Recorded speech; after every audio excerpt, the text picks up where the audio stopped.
expended as noted in the agenda. One section not complied at $50. City is requesting the full amount of $7,800, which continues to accrue.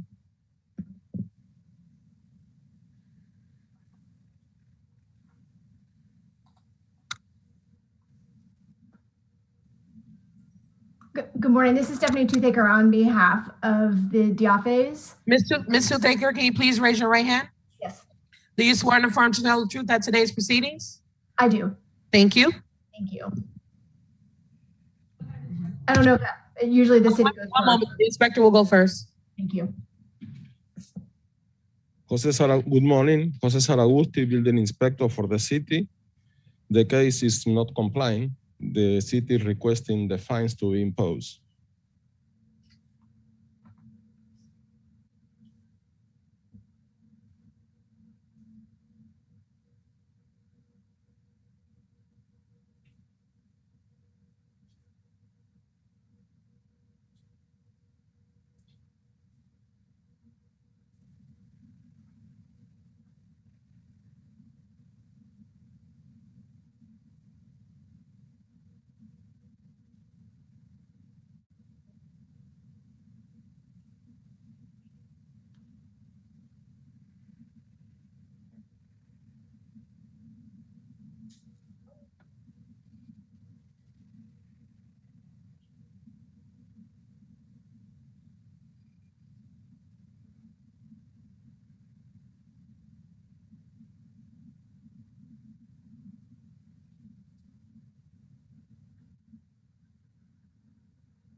It's a covered patio addition, right of the pool, good fence replaced and back of the yard, and both leaves installed, and a new deck was built. All the work was done without a permit. It's pending one permit to open, and it's not complete.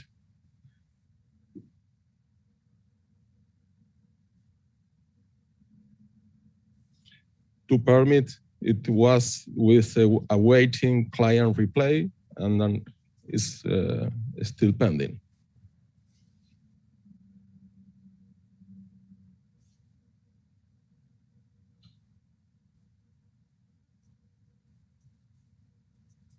Inspector, are you done? Sorry? Are you done? Yes. Okay. Ms. Toothaker? Yes, thank you. Go ahead. I'm sorry. No, go ahead. No, that's all right. Go ahead. So there were three violations, and the first, it looks like the picture, because the pictures of the fence are on the loop. Let me address that one first. The property owners applied for an after the fact permit in December of last year, and the permit was just finally issued at the end of February. So the permit has been issued for that, and that should close the case.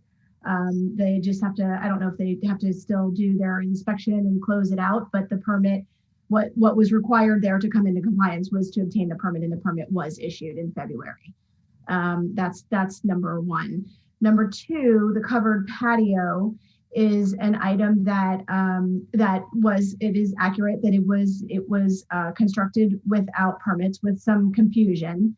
I was engaged to obtain permits for that. We attempted to obtain permits, and it was determined that we needed to appear before the Board of Adjustment, which I did. I appeared before the Board of Adjustment earlier this year. The covered patio was approved unanimously by the Board of Adjustment, and the city required that approval for us to be able to obtain the after the fact permit. So that after the fact permit is now in process with the approval from the Board of Adjustment, which was required to obtain the permit. So that's in process. The after the fact permit had been applied for by the property owner, but because of the length of time that it takes to get to file and to get to the Board of Adjustment, that original permit was voided. So we did apply for a new one. There is a general contractor, Mr. Jaffe, and his general contractor are also on the line with me today. but that has the key element there was getting the approval from the Board of Adjustment, which we did obtain. So that permit is now in process with the approval from the Board of Adjustment. And the third item is the boat dock. And the boat dock, Mr. Diape had applied for the permit through Broward County. That is also in process. That permit is in process. That's because it's in a waterway. The permit has to go through the county and the city, so it takes a little longer to do that. But that also has, I'm not sure if it's actually been applied for, but the general contractor has been engaged and is working on obtaining the necessary permits, because there are environmental permits that also go in line with that. And I personally have had 5 conversations with the city's building department about how to navigate that permit on the dock itself. So we would just ask for, as it relates to the covered patio and the in-water dock, we would just ask for additional time. We're so close to being able to have that wrapped up and in compliance, and the fence actually should be in compliance. Okay, anything else from the city? No, in this moment. We need to wait until the permits are issued. Okay, all right, so how much time do you need?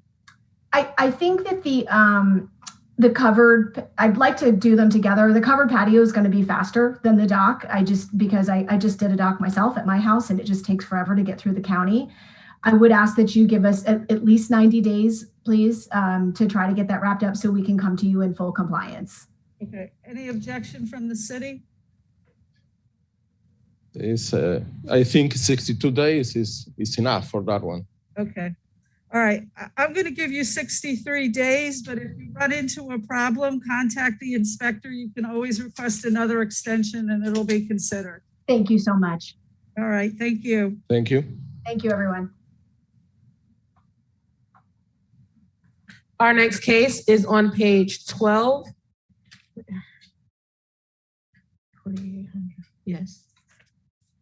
Inspector Jose Saragusi, this is a new business case. Property address 4800 Bayview Drive, number 403. Owner Rose M. Seifert. Case number BE 200-80030. Notice posted at the property on 4/1/21. Posted at City Hall 3/31/21. Which case number?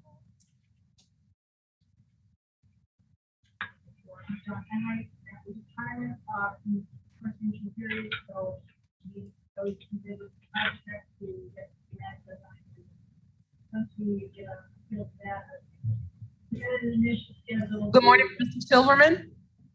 Good morning. Good morning, court. Please raise your right hand. Do you swear and affirm to tell the truth at today's proceedings? Yes, I do. Thank you. The inspector will present the case now. Excuse me, can you tell me again the case number? Bravo Echo 200-500-12. Okay. 40-year inspection. That's not the One moment. It's not mine. application. I'm sorry, Mr. Silverman, you're not here for 4800 Bayview Drive? No, ma'am. 40. 4725 North Federal Highway, Holy Cross Hospital. Oh, okay. My apologies. Okay, Yes, you can ma'am. stay. Your Honor, that case is not for, he's not here for this case. Okay. One moment. Thank you. You're welcome.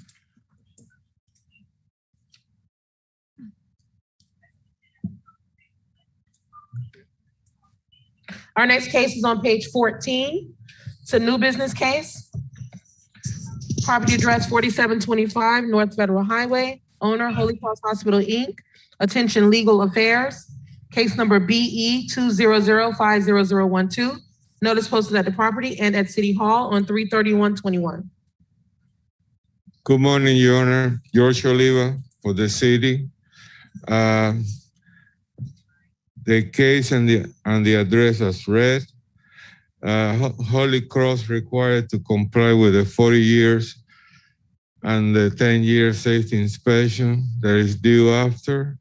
At this moment, they're out of compliance with the 10 years.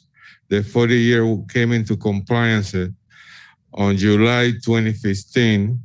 and they were due to present the case and the report back in 2008, but the report came late, and now they have to do the 10 years follow-up certification, and that doesn't matter when the first 40 year was in compliance. The Board of Rules and Appeal requires that the 50 comes on the due date as per the CO that was issued back at the original time. And the CO for Holy Cross for this building was issued in 1968. So they're due now for the 10 years, no matter when they came into compliance with the 40 years. It go by the CO, and they need to comply, and the city would request a 42-day extension for them to comply, or $100 per day after. Okay, Mr. Silverman? Yes, ma'am. All This is that information, I'm sorry. This is Magistrate Flynn. Can you get that complied within 42 days? I can. All that information is accurate. We'll need an extension, and we will take that, I would ask for 60 days.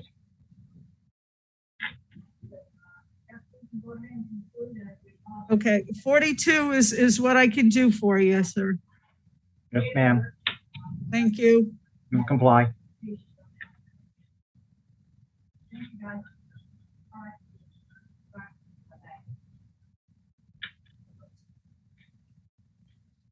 Okay. All right, sir, 42 days or $100 a day thereafter. Yes, ma'am. Thank you. Thank you, court. Our next case is on page 34. Inspector Jorge Martinez. This is a hearing to impose fines. Property address 110 Southwest 30th Ave. Owner Ricky E. Williams. Case number BE 200-400-62. Notice this case was first heard on 11/10/20 to comply by 12/22/20. One section complied at $50. City is requesting the full amount of $5,250. Inspector Martinez, on behalf of the city. One moment, Jorge.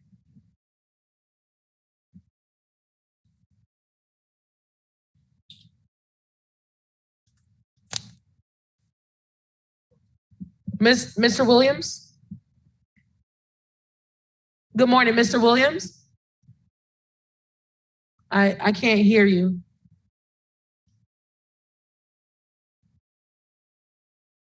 Mr. Williams, if you can hear me, can you please raise your right hand?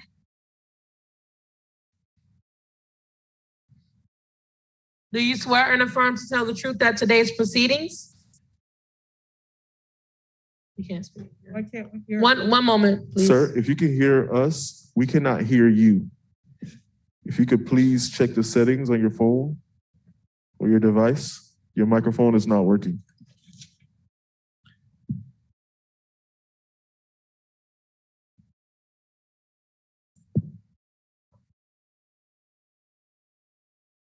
Hello, can you hear me now?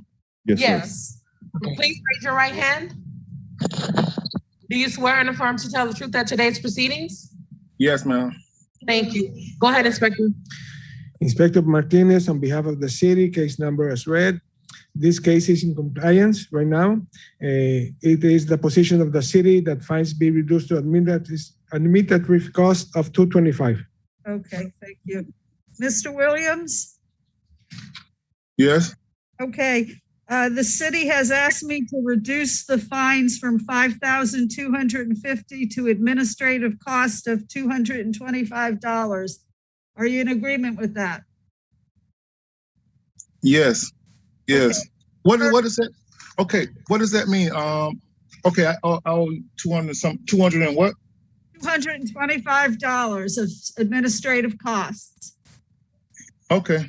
All right, I got the ask Mr. Martinez.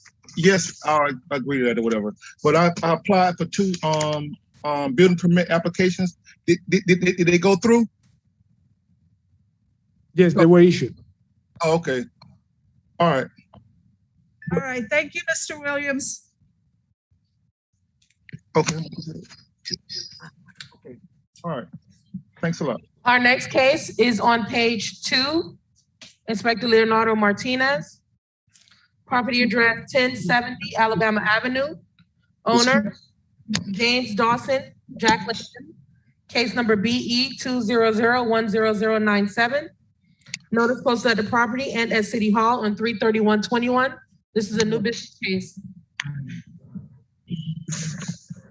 The whole thing was to be like saying, go like this.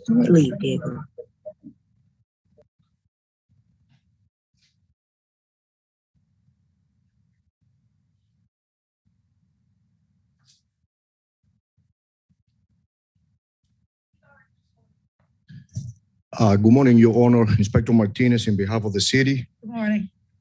Case and others as read. Your Honor, this case came to us on 2019, and it was hard to identify the violation because we didn't have accurate pictures of BCPA, and the violation occurs behind the building. Okay, so the case in 2019 was closed as no violation found. Then the case was reopened again in 2020, in January. The owner in 2015 applied for permits and to do an addition behind the house. Okay. And sometimes in 2019, the addition was extended. If you look at the pictures, you will see the difference of what it was built on top of the addition. Also, you can check the FPL riser that is almost touching the fascia board on the house. That's an unsafe situation there. So I just would allow the owner to speak. I had talked to her a couple of times over the phone. Unfortunately, the case got lost when we changed the program in Acela.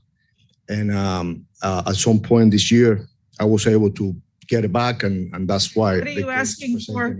What are you asking for today?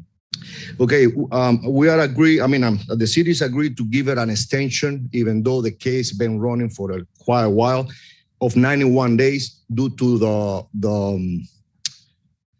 the complicity of the paperwork that she's going to have to submit, because what happened is that she changed the roof geometric. Okay. Okay. It was a flat roof, and a hip roof was added. You can see it on the pictures. Okay, I can see that. All right. Or what's the fine you're requesting? 91-day extension of $50 per day thereafter. Okay. Are you Ms. Dawson? Yes, my name is Ms. James, Jacqueline James. Okay, Ms. James, are you in agreement to bring the property into compliance within 91 days? I would like to explain the actual situation, if I may. I have an email here. I have tons of emails from a contractor that I hired to fix a leak in my roof. The contractor not only did not fix the leak, but he charged me for a change order that I did not approve. And apparently he did the work on a roof that I can't see, and then charged me for the change order. And when I told him that I would not approve the change order and I wouldn't pay for it, he went and he put a lien on my house for the change order that I did not sign and that was not in our original contract. As a result of him being upset because he did not get $3,000 for a change order, he made an anonymous phone call to the city telling them that I had work done to my property without permits. I had an inspector come to my house, inspect the house, and told me that everything was fine. And so I threw that part away, so I don't have it. However, I received another call from this inspector about 2 weeks later, telling me that I was not in compliance and he needed to come and see. I have my emails that says that he could not come after 3. He told me he would come on Saturday. Mr. Martinez never showed up. And then all of a sudden I got an email saying that I am not in compliance. I said, how is that possible if you could not see my property because it's locked?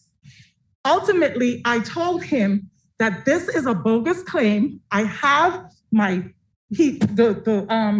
document that I have today is documenting an addition and a fence. I have my permit for my fence. I have my permit for my addition, and I have all the pictures to show my property before and after. The one thing that Mr. Martinez has never said, and that everyone is brushing over, is this case came up because this person who I hired to fix my roof did not fix my roof and then called in a bogus claim. And when I tried to explain that to Mr. Martinez in his email said,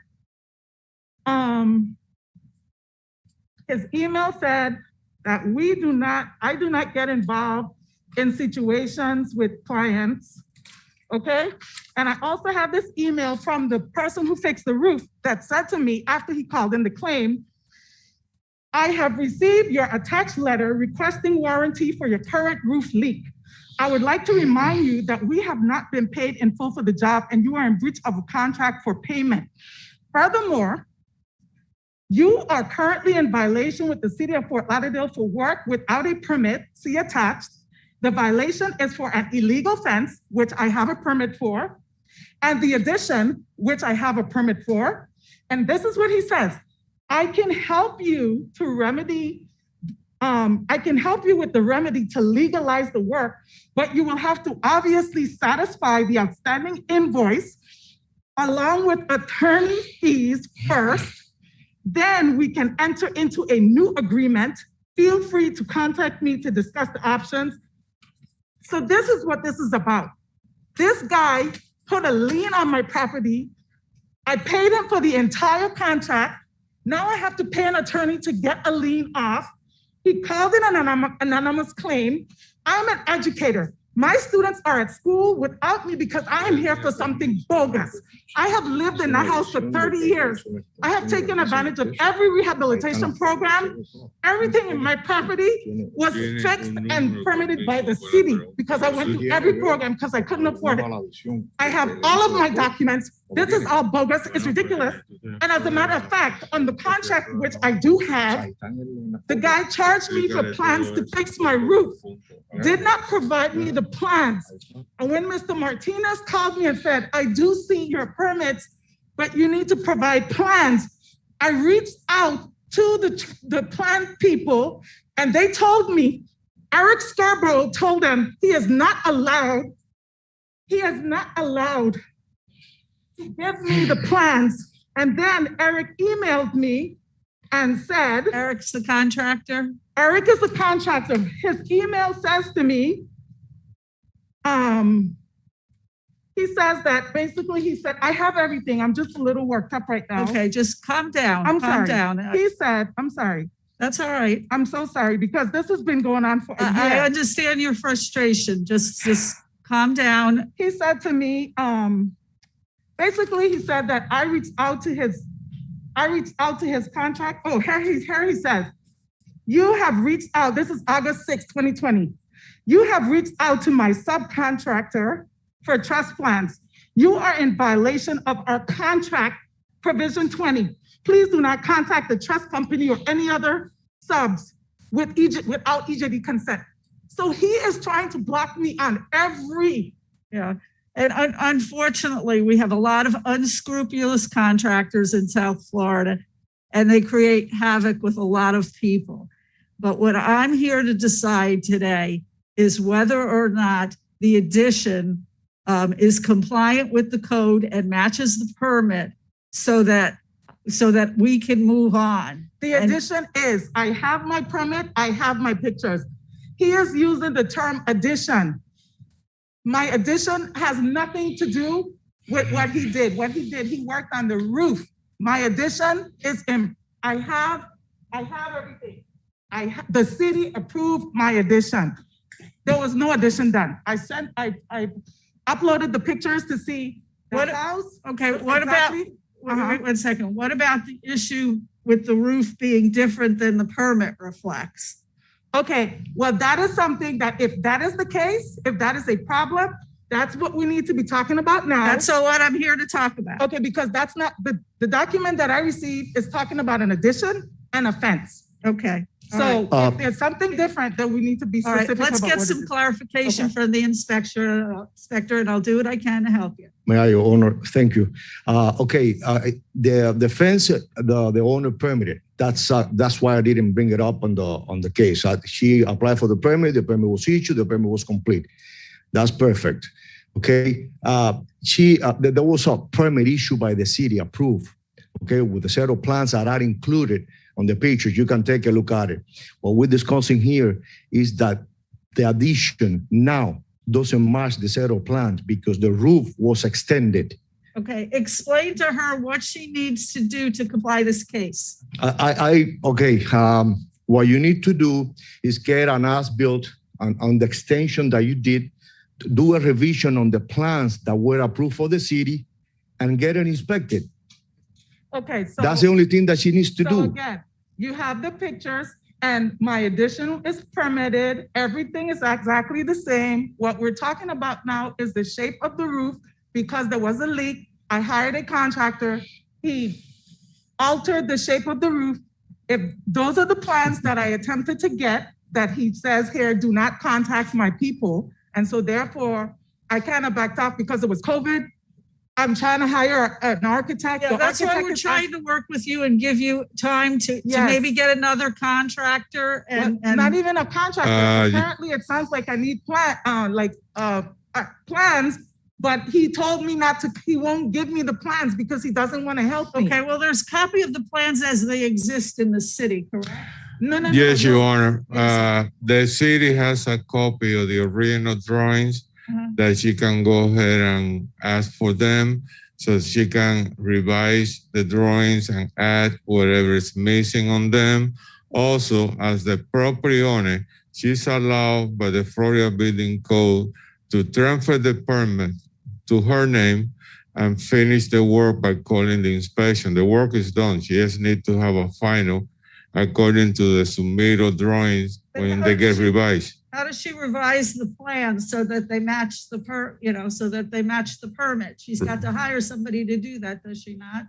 Yeah, she needs somebody to revise the drawings to match what she has there existing now. And as an owner of the property, she can come back to the property, transfer the permit to her name, and call for the final inspection. Okay. And even Mr. Martinez would do it for her. Okay, right. So just to be clear, I understand that they want the plans or the shape of the roof to match what my plans say. I attempted to, what it was is I reached out to my architect who did my original plans to ask him if he could redo the pictures, but he asked me since Eric Scarborough of EJD Construction did the work, he asked me to get the trust company to give him the information so he can draw it in. And that's where he told me he's not giving it to me. So I will go back and I will speak to my architect and I will have him come to the house. Look, I will have him basically get it done without this guy's stuff. Okay. However, it is cost money and I don't have a lot of money. So I need to be able to have time to put the money together to pay the architect. Okay. The city is willing to give you 91 days. I'm going to order that 91 days. And, if you run into a problem, if you're being real diligent, we'll work with you. Okay, no problem. For right now, what you need to do is to revise the plans. Then you can transfer the permit into your own name so you don't have to deal with the contractor anymore. That's the part that I'm not clear about. Please don't speak while I'm speaking because then I'll lose my train of thought. Okay. And then you have to call for an inspection. It will be inspected and you'll be done. Okay. The transferring thing, I'm kind of a little confused about that. I'm going to ask you to get in touch with the inspector and he'll explain everything to you that you don't understand. But for right now, you'll have 91 days to straighten this out. And if there's anything you don't understand, the inspector will explain it to you. Okay. Okay. And then so the expectation is that I have my plans redone and then I submit them to the city. Yes. Okay. Okay. All right. All right. Thank you very much. Thank you, Your Honor. And make sure if the 91 days doesn't run, because then fines of $50 a day will begin to accrue. So if you run into a problem, make sure you contact the inspector before that 91 days. That's not a problem. Thank you. All right. Thank you.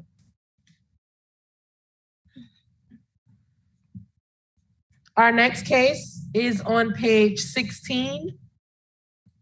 Chief Inspector George Oliva, property address 901 Southeast Second Court, owner 905 Southeast 2 LLC, case number BE 200-50070. Notice posted at the property on 4/2/21, posted at City Hall 3/31/21. Your Honor, this homeowner has, this owner has two cases and it's the same exact violation. It's just a different property address. Okay. Can I just go ahead and read both of them in because it's, Yes, please. okay. And the other case is on page 18, property address 2724 Northeast 15th Street. Well, no, the owner is different. Let's do 901, I'm sorry. Hi, Hector, can you please unmute yourself? Hector, Did I? Hi. Good morning. Can you raise your right hand? Do you swear and affirm to tell the truth at today's proceedings? Yes. Thank you.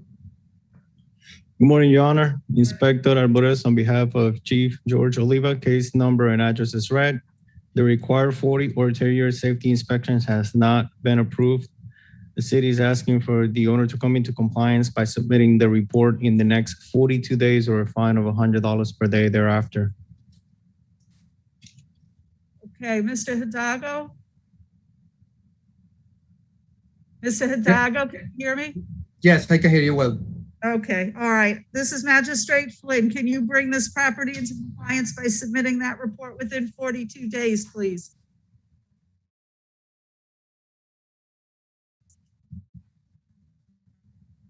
Yes, July of 2020, I submitted it myself in the drive-through in the city. Both cases, I have two cases, the two different owner name, but those are my company's name. So then I received the notice of the violation, and I sent several emails and phone calls to Mr. Oliva. I never got response from him. I got response from Tasha Williams, and unfortunately, 2 days ago, she told me that she needed the hard copy of the reports, and I wasn't able to get them yesterday morning as I spoke to her, but I got them yesterday afternoon. So I have them here with me with the stamps, so I can submit it today. Okay, that's good. I'm just gonna give you a bit of because that's what the city has asked for, but if you have it and you can get it done sooner, that's great. Yeah, I'll submit it today if it's possible. Perfect. Or $100 a day thereafter the 42 days. Now, what's the other address you're here on? I'll go ahead and read that in, Your Honor. 2724 Northeast 15th Street, owner 2724 Northeast 15 LLC, case number BE 200-50104. Notice posted at the property 4/1/21, posted at City Hall 3/31/21, and that's on page 18.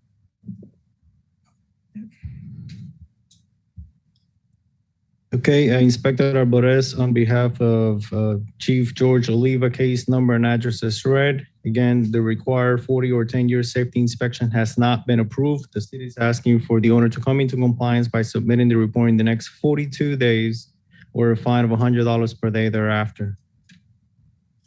Okay, sir, what's the deal on this report? Same thing. I have both reports here, Johanna. Okay, perfect. All right, 42 days or $100 a day thereafter, and you're good to go.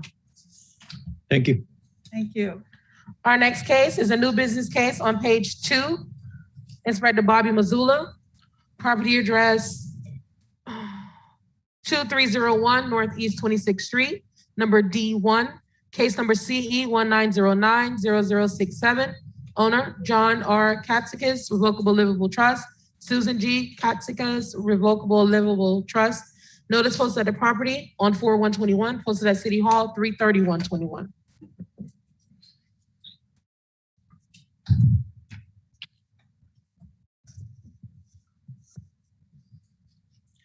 Robert Mazzula, Fort Lauderdale Building Inspector, presenting case CE 1909-0067. Property 2301 Northeast 26th Street. Unit D1. I would like to enter a copy of the notice of violation into the record, which details the violations as listed on the agenda, as well as the corrective action for each violation. I made a site visit to this property on Saturday, August 31st, 2019 at 3:29 p.m. My observations were made from the outside of the business. I could clearly see inside the business through the windows and the work that was being performed. A stop work order was posted on the property at that time.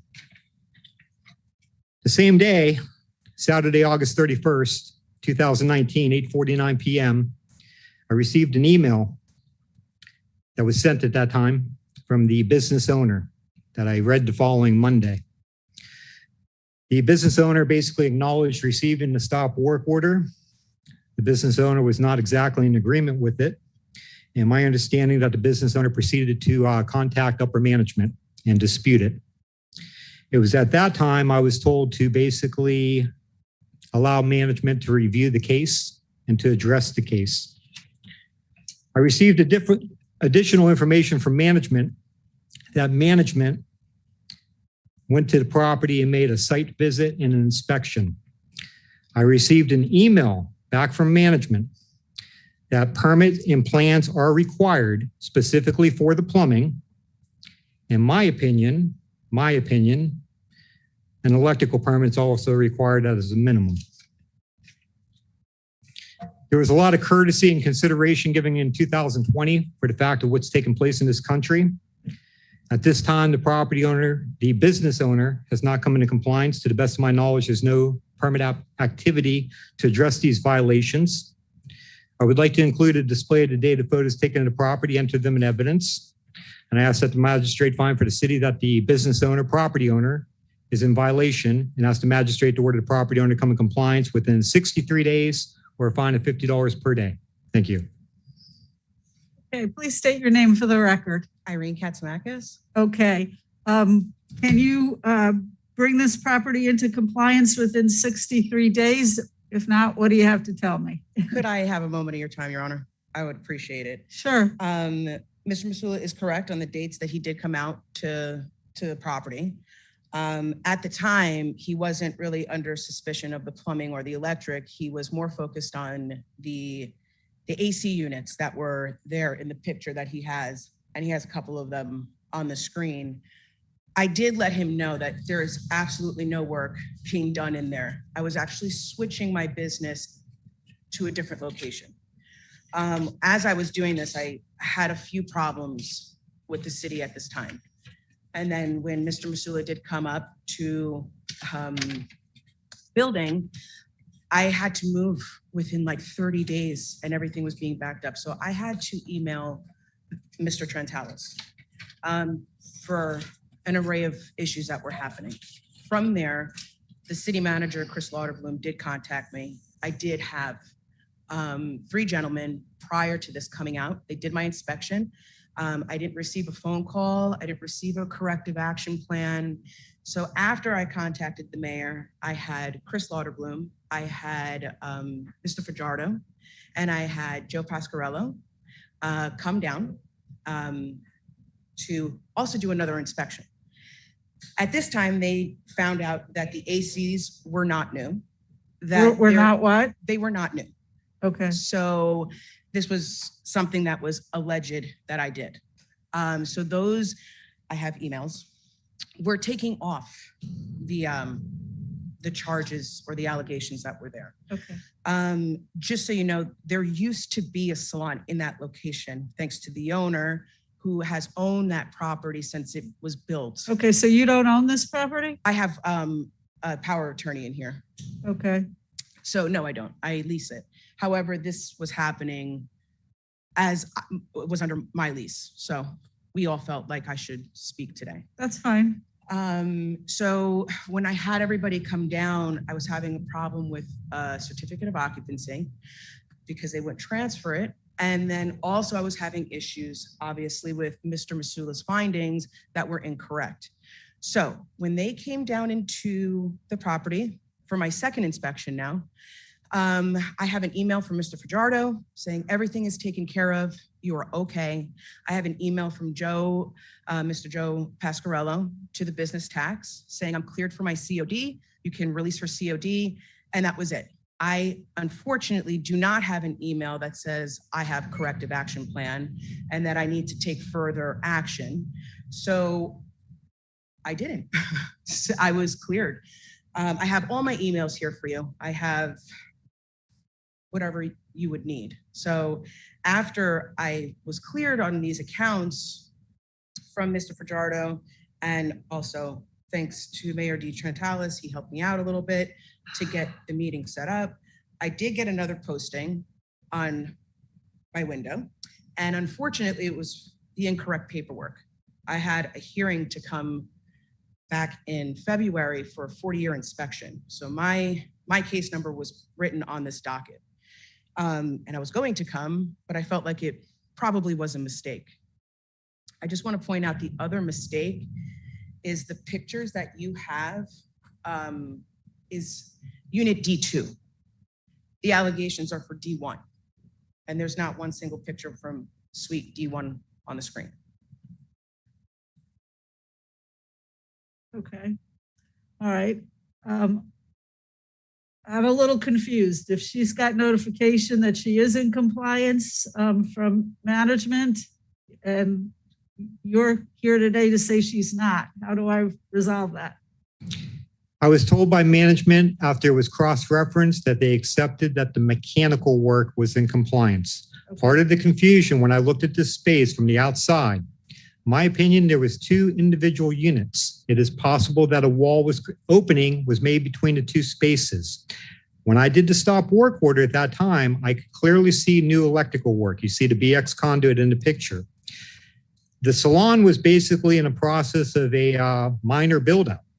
The workstations with the hair wash stations were not in place at that time when I did the stop work order. Weeks later, per the email, when the plumbing chief went out to the business and other people in management went out to the business, it was confirmed in an email that a permit was required for the plumbing. And I was also told there was electrical work, that a permit was required for electrical. There's no permit activity for the electrical plumbing, and that is the violation before you.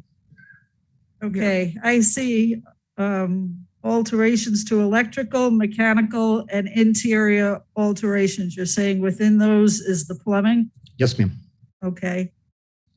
Your Honor, if I may, could you cross-reference the email for me from his management? That way I can cross-reference my email of my approval from Anthony Fajardo. I don't have the capabilities up here to Okay, cross-reference I understand. emails. I just need the date because my clearance was from Mr. Anthony Fajardo and also Mr. Joe Pasquarello and also City Manager Chris Lauderbloom. And if I may, I did contact Mr. Masula on 3/5/2020, and he posted something. And I already was cleared for this, so I decided to reach out and speak with him. And I have to say, his response made me personally not want to reach out to him again. I did tell him that I did get clearance from, we're talking about the Director of Sustainable Building, Anthony Fajardo, and I have his email here.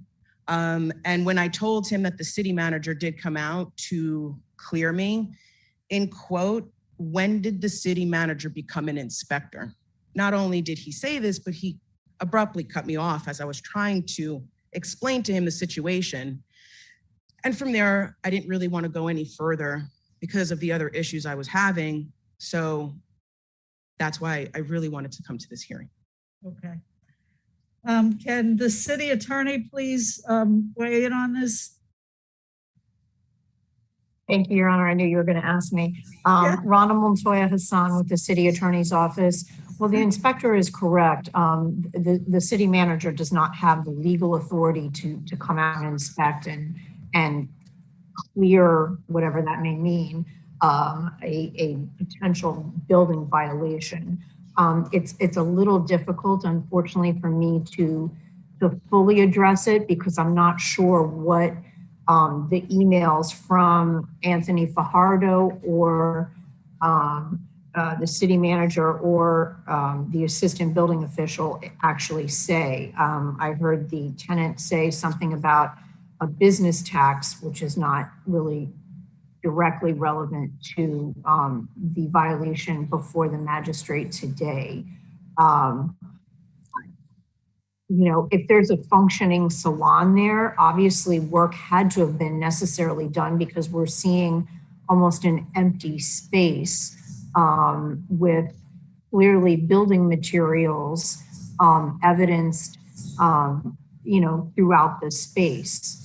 But like I said, unfortunately for me, it's a little difficult without seeing the emails that are being referenced to fully understand what was, quote, cleared. Could I ask where the building materials are? Because there was a salon prior to the company that was there before. And I have an attorney who is the estate attorney of that property. However, like I spoke before, we're speaking of unit D1. This is unit D2 that you have in front of me right now. And I have my FPL records here to state that as factual as well. So I'm a little confused. Can the inspector comment on the fact that, am I being shown the wrong pictures? You're being shown the wrong pictures of the I didn't ask you. Oh, I'm so sorry. If there's a discrepancy in a D1 versus D2, I cannot answer that. But what I can point out is between D1 and D2, there's an opening made between a firewall that was a subdividing the two units. So in my opinion, the two units have been combined together. Neither one, D1 or D2, has any electrical permit or plumbing permit to justify the work that's been performed. And although many, many, many emails went back and forth, and I was not able to see them all, there's certain stuff I was told. I am looking at an email that was from Friday, October 2nd, 2020. Okay, after this went back and forth for months. And people in upper management that do not hold building inspector licenses were CC'd on this email. It was specifically asked of the plumbing chief if he recalled this property, this business, and the site visit that he made. His reply from the plumbing chief on October 2nd, 2020 was, yes, I remember it well. The question was asked from an assistant building official, would a plumbing permit for any hair wash sinks be sufficient? The reply from the plumbing chief, Henry Salvador, Joe, plans will be required along with permit. That is to address the plumbing. Again, I had a conversation with people in management that acknowledged and agreed with my findings that electrical work was performed. That's clearly documented in that picture with the BX Electrical, and the fact that there are workstations, hair stations throughout the salon that have electrical. Yes, I do believe the electrical was extended from there and an electrical permit is required.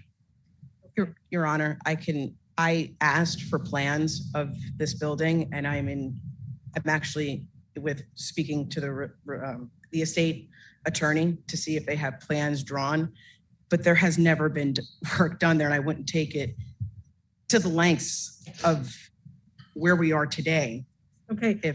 But I do have a witness that right. I would like to speak. Let me ask you a couple of Yes, questions. ma'am. Number one, while you were a tenant in this building, did you have performed any electrical or plumbing work? No, ma'am. Okay.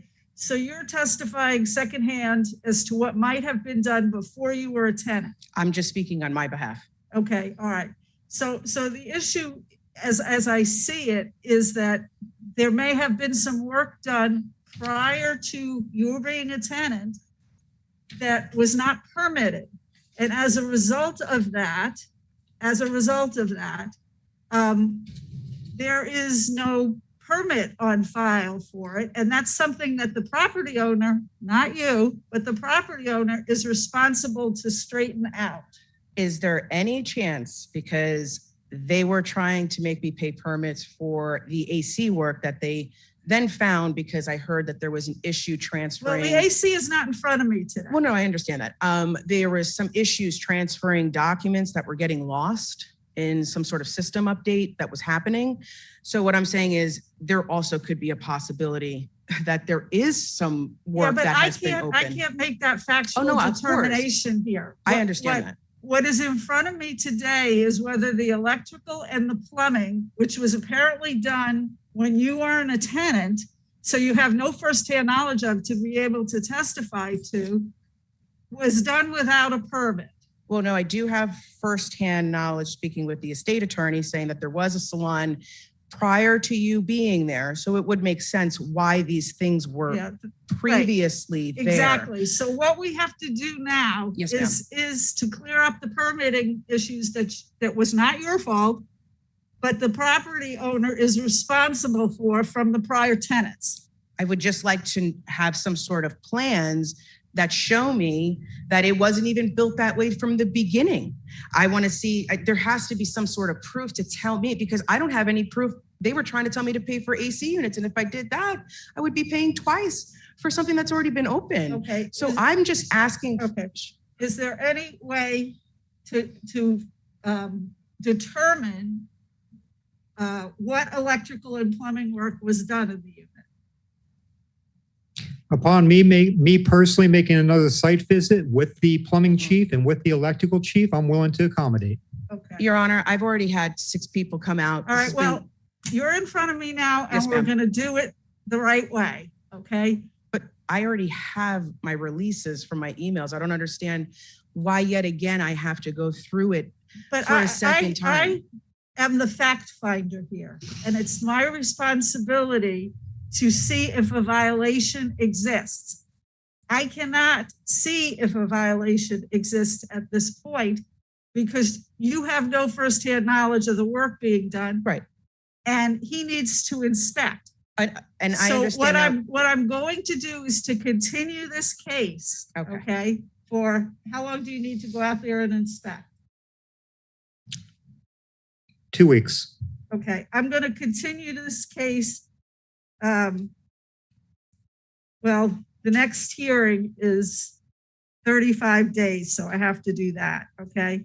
And Your Honor, respectfully, do you know what that date is of the hearing in 35 days? Yes, it's May 20th. May 20th? Yes. Okay, I will be available May 20th. Your Honor, can I ask? Let me finish, okay? And what I want done is I want the owner of the property here next time to tell me, okay, what work has been done on that unit of which you have no personal knowledge, okay? Right. And I would like you to go out and inspect and see what you can find out. And then we will see if the work that was done was properly permitted, which it doesn't appear that any work was permitted. So the answer to that is probably no. But at this point, that's what I would like done. And I'm going to continue the case for 35 days. Do you have anything to say? Can my witness speak real quick? Because he was, Sure. Thank you. Sure. Just so the record's clear. Good afternoon, Your Honor. Just like to say that my name is Daniel Elms. I was at the site actually painting. If you can reference the picture of the red Camry, you can actually see me in the car at the moment.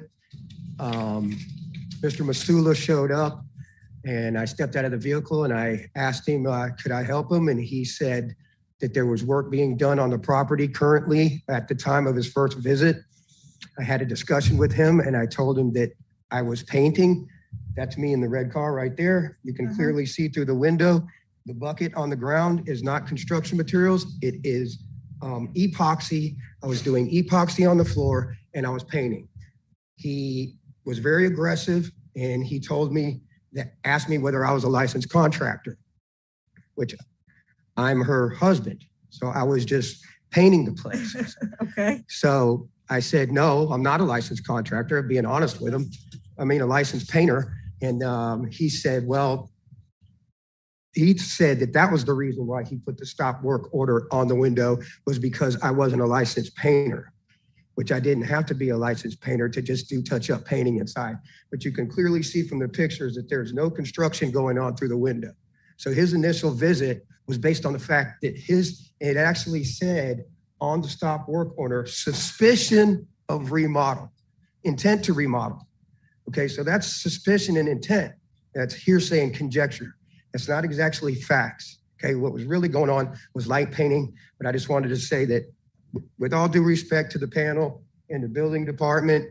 You know, if there's anything that we can do to clear it up and make it go away and make everybody happy, we're more than willing to do that. And that's what I'm trying to do for you. And sometimes what happens is an inspector might go out there and what he's initially thinks is the case may not be the case, but then he'll find other issues that have to be investigated.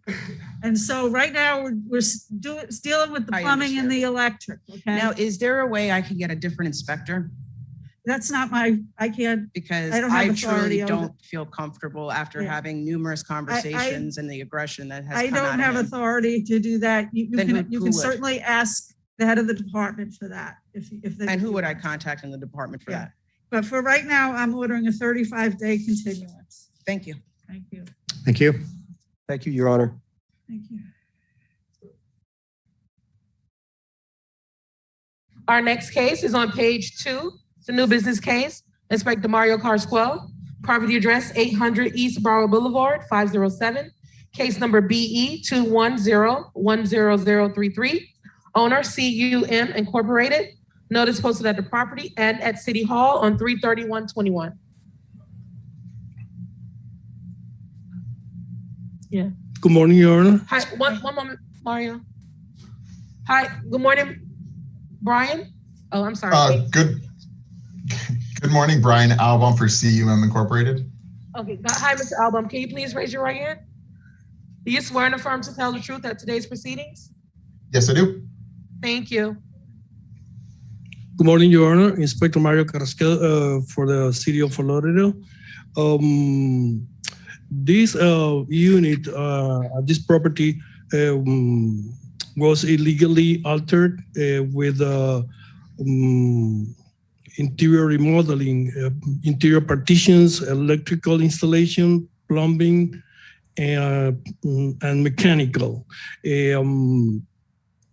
This case was opened on January 15, 2021. The inspection report was sent on January 15, 2021. The final notice was sent on February 16, 2021. The notice of hearing was sent on April 1st, 2021 and posted on the property on March 31st, 2021. At this time, the owner has applied for an interior permit for the remodeling. However, the permit is still waiting for corrections from the owner.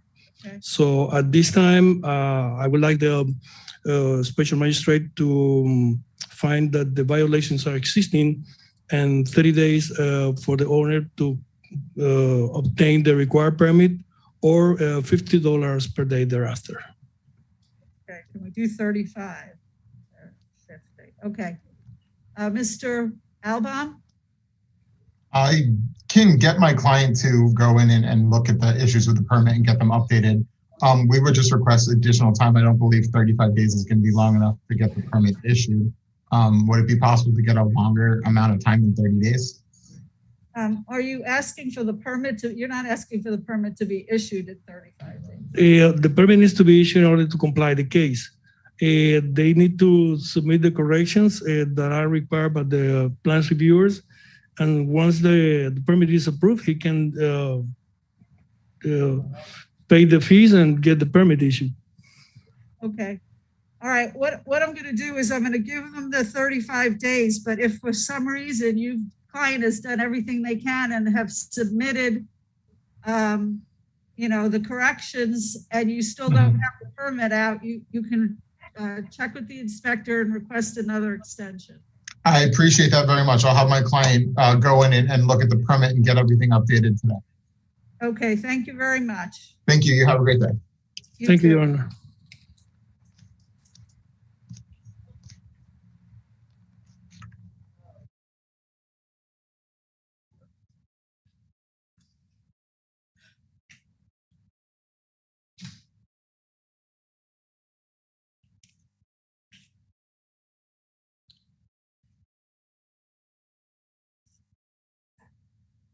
My apologies. Our next case is on page 32.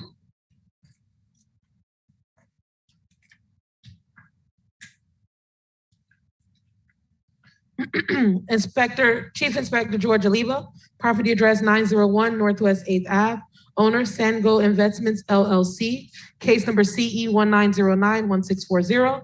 Notice posted at the property and at City Hall on 3/31/21. Chief Oliva, on behalf of the city, One moment, Chief Oliva.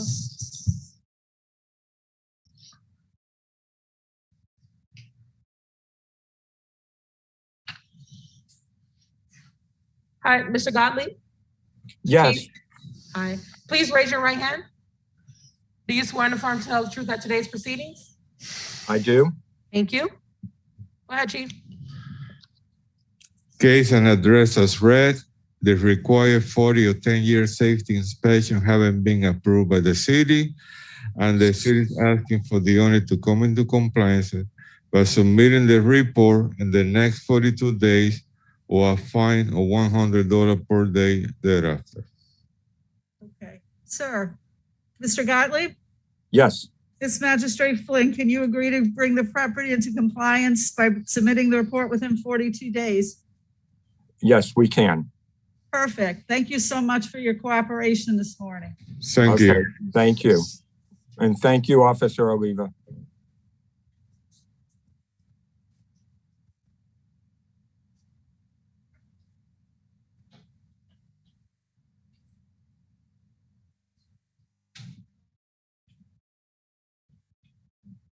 Our next case is on page 21. Chief George Oliva. Property address 208 Southeast 8th Street. Case number BE 200-50197. Owner 8th Street Mission LLC. Notice posted at the property on 4/2/21. Posted at City Hall 3/31/21. One moment, Chief.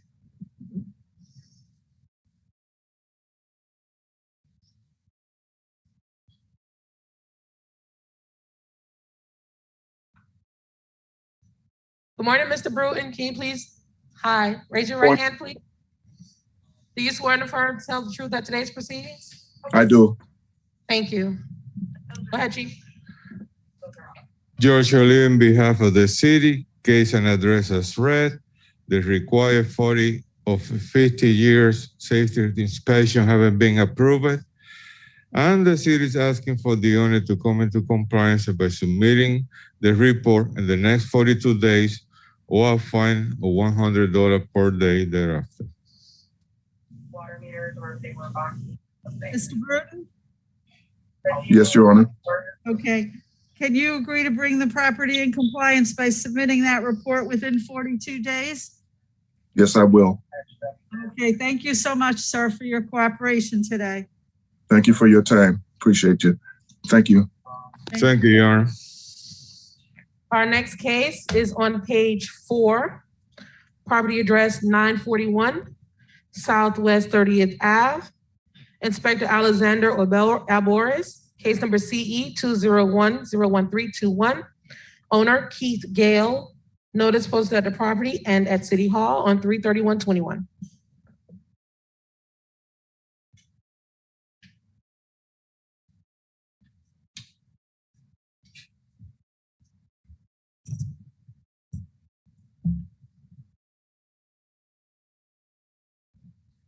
Good morning. Alexander Alboris, Building Inspector for the city, presenting case number CE 20101321, property address 941 Southwest 30th Avenue.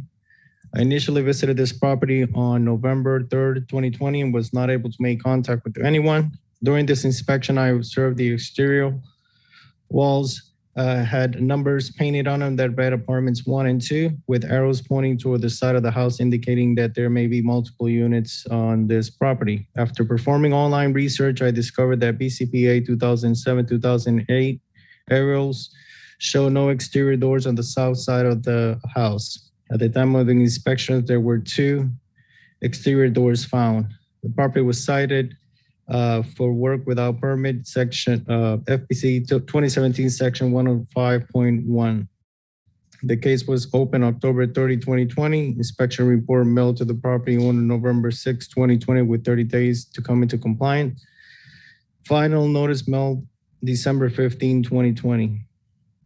A record show permit number BLD-WIN-2104-0036 was applied for on April 5th, 2021. Permit is not yet issued. City is requesting for the magistrate to find that violation exists and grant the property owner 63 days to come into compliance or a fine of $50 per day thereafter. Okay, sir, Mr. Gao. Good morning, Your Honor. Good morning. Are you in agreement to bring the property and get your permit squared away within 63 days? Okay, Your Honor, it happened to my brother. He's the one that owned that property. Okay, do you speak a little louder, sir? What I'm trying to say that is my brother is the one person that owned that property. Now, what happened? He's a building contractor, but he fall and he broke his hip and his shoulder. So now he at my house because he recovering there. Now he have some problem there because he bought the house as it is from in the 90s. Okay. And he somehow he had some problem with some people that will live there, and they called the city on him, and they realized that there's no permit was pulled all the years. So he's in his hand. Now he tried to have me to take over it. I realized that there's a lot of money owned that property because of the city of Fort Lauderdale, over $3 million.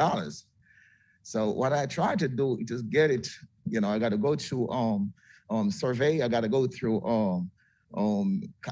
architects, and then I get contractor to pull the permit. I'm working on it, but I don't think it will be complete in such a short time, because remember, we got to do, get the contractor to do it, one of the room take down. Well, we're just asking you at this point to get the permit issued, and 63 days should be enough time to do that. To get the permit issue, right? Yes. Okay, great. Okay. And you give me extra time to finish, repair it, correct? I'm sorry, I can't hear. Okay. 63 days for the permit to be issued, correct?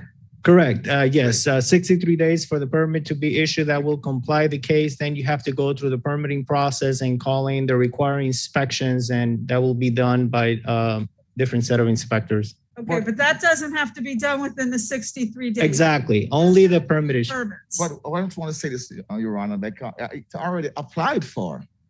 The permit already applied for. Right. On the city And to you issue just it. have to follow the process with the permits. If you get corrections, then you take care of those, and the permit should come out in 63 days, and you'll be totally fine. Okay. All right? Thank you very much. Yes, and if you could, I'm going to give you my card. If you could call me so that I can have your contact information, because I have no contact with this case. $50. Alexander Boris. Thank you. Okay, thank you, sir. Our next case, Chief George Oliva on page 22. Property address 700 Southwest 21st Terrace. Owner, Koliani Investments of Florida, Inc. Case number BE 200500205. Notice posted at the property on 40121. Posted at City Hall 33121. I'm sorry, my video stopped. Did you call property 700 Southwest 21st Terrace? Yes. It's That's me. Okay. Mr. Dishwitz, can you please raise your right hand? Do you swear in the firm to tell the truth at today's proceedings? I do. Thank you. Go ahead, Chief. Case and address as read. The report was submitted to the city, but it failed. So the city is asking for the owner to come into compliance by submitting a new report in the next 180 days, or a fine of $100 per day thereafter. Mr. Dishwitz? Hi, Your Honor. The one problem is the property owner is essentially an estate, and the personal representative is the decedent's daughter. She resides in Canada, and with COVID, the travel restrictions have made it almost impossible to come in and out to help updating the code violations. Second of all, we're not actually sure what the violations are, so I would appreciate a report from the city detailing exactly what's in violation so we can get it done. But I don't think it's going to happen in 180 days. We're going to need more time because she resides in Canada and cannot manage this and come back and leave and come back and leave. It's just not feasible. I don't think it's even legal at this point for her to be able to do that and keep her full-time job in Canada. So we do want to bring the property into code. That's obviously priority number one. And, we're not going to leave anything dangerous out there. But we just request more time and a full sheet of what's in violation. Your Honor, first of all, the city doesn't provide any information with the 40 years. That has to be the engineer of records, the one that made the report, the one that he needs to ask for which type of repairs are required. Broward County Board Rules and Appeal only allows 180-day extension max to complete the repairs, or the building must be completely vacated, and the engineer has to provide a report to us telling us what type of repair is going to be done and the amount of time that it will require. But if they're going to stay in the building and use the building, they only got 180 days for compliance. That's it. They're not in the building. No one's using that building. It is vacated. Okay, then you have to board it up, provide me with a letter from an engineer telling me that the building is completely vacated, it's not in use, and there's no utility service to it. And then you will have another, like a year to proceed with the right permits. Okay. Where can I send the letter? You have to provide it to me or to Tasha Williams, the 521 Northeast 4th Avenue building. What was your first name, sir? This is right in the report and the. Okay. You will find all the information in the report and the NOV that was sent to you or the person in charge. And my name is Chief George Oliva. I'm in charge of the Building and Construction Enforcement Division, City of Lauderdale. Thank you, Chief. Okay, in light of the fact that the building is vacant and you've requested a letter from him, is there anything that I need to rule on today? I'm not sure the utilities are off yet. I'm going to make sure the utilities are taken off, and I'll provide the letter. I guess give us the 180 days to provide the letter, and then we'll either roll it over in a year or we'll start the process. I understand how it works. I was going to say before he jumped in that it has 180 days because we did have the report presented to us. In 180 days, he is going to have to tell me that the building is completely vacated, there's no utility service to it, and then we will stand there another year. Okay, so 180 days or $100 a day thereafter if he doesn't get the report. But I'm sure you'll take care of it, Mr. Dershowitz. The letter. The report's been submitted. Right, the letter, I'm sorry. Okay. Thank you, Your Honor. Thank you. Thanks, Chief. Our next case is on page 36. Inspector Hector Suarez, property address 3010 Holiday Drive, 1-4. Owner, Harbor Beach Residences LLC, case number BE 200-70198. This case was first heard on 12/8/20 to comply by 11921, one section. The case actually complied yesterday on 4/14/21, and the fines are at $4,250. Mr. Moran, can you please? Hi. Good morning. Good morning, Your Honor. Good morning. Good morning. Can you please raise your right hand? Do you swear and affirm to tell the truth at today's proceedings? I swear, I do. Thank you. Good morning, Your Honor. Inspector Suarez presenting case BE 200700198. That's 3010 Holiday Drive. As of yesterday, I looked up into the case today, and I saw that the BSI online has been updated yesterday. So they're in compliance as of yesterday. The property owner is here to talk. Yes. Good morning, Your Honor. And I apologize. This has been a big confusion. We knew that we had this violation back last year. However, my wife, who was in charge of the building, for whatever reason, thought that it was the backflows related to domestic and irrigation. She had contacted A Better Plumbing, which is our service provider, and everything seemed to be compliant. So it was sort of dismissed, and it just went along. We thought, for all purposes, that the backflow was in compliance based on our report for the BSI with the A Better Plumbing. It was not until I received this last, I guess, hearing notice on March 17th that I realized that the property was still not in compliance. I looked into it further, and I was also under the impression that it had been complied with. And I realized that it was a fire.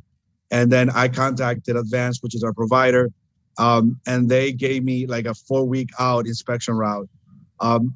Fortunately, as a favor, they told me that they would do it prior to this hearing, which was just yesterday that they did it. And they did it as a favor because their inspection routes are like 3 or 4 weeks behind. And that was that. And I know that it was a big confusion, and I know it's been quite some time, but we honestly, and we're not really, I guess, experienced property managers. This is our only building. And we thought it was the other, not the fire, that was in non-compliant. Your Honor, as of yesterday, it was in compliance. It would have been fines at $4,200. City's recommended $580. Okay, Administrative costs. all right. I'm in agreement with that. Thank you. Okay, so you're in agreement with the reduction in fines to administrative costs of $580. Yes, thank you. I am in agreement with that. All right, thank you so much, sir. Thank you, Your Honor. Have a great day. You too. Our next case is on page 17. Sorry. Chief George Oliva, property address 3904 Southwest 13th Street. Owner Flamingo 1777 LLC. Case number BE 200-582. Notice posted at the property and at City Hall on 3/31/21. Case is being presented by Inspector Alexander Alvarez.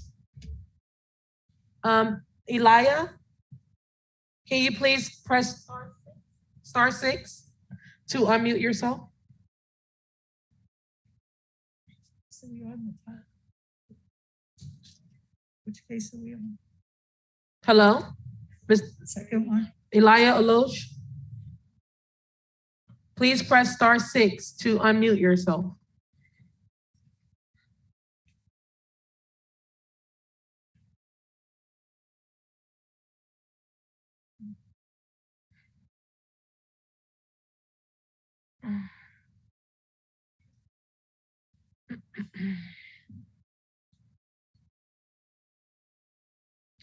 Okay, Your Honor, can we recall this case, please? Since we have other respondents waiting. Okay. One moment. We'll recall this case. Our next case is on page 23. 1 second. Property address 2603 Northwest 19th Street. Chief George Oliva.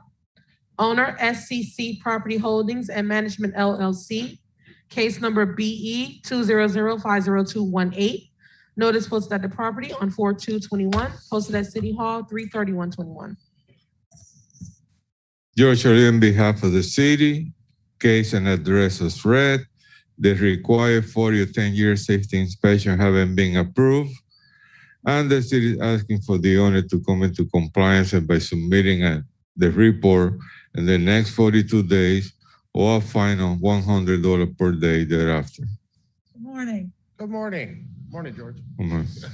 We purchased the building in 2019 late, and we immediately started a second-story addition. Because we weren't the owner, we were unaware of the need for the inspection. And our engineering firm, Biagi, could not do the inspection because construction was ongoing. We finally did wrap it up. We got the inspection this morning, finally, and I did send it to y'all. we should be able to fix everything in a few weeks, so. Okay, so we'll do. 42 day will be enough. And you'll be able to wrap it up during Yep. that time. And I did forward the inspection to the special magistrate. Okay, so. just state your name for the record. Todd Barnett. Okay, all right, thank you very Thanks, much. guys. Have a great day. You too.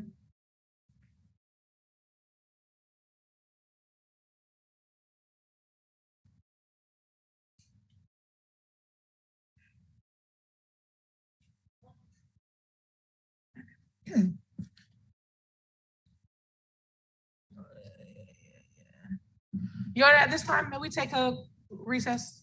Sure. Thank you. At this time, we will break. We'll be right back.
Our next case is on page 35.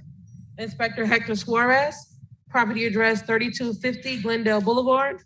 Owner Marvin Jones, case number CE 200505554. This case was first heard on 12/8/20 to comply by 12621. One section not complied at $50. City is requesting the full amount of $3,900, which continues to accrue. Good morning, Your Honor. Inspector Suarez presenting One case. second, Inspector Suarez. All right. Mr. Jones, can you please start your video and unmute yourself?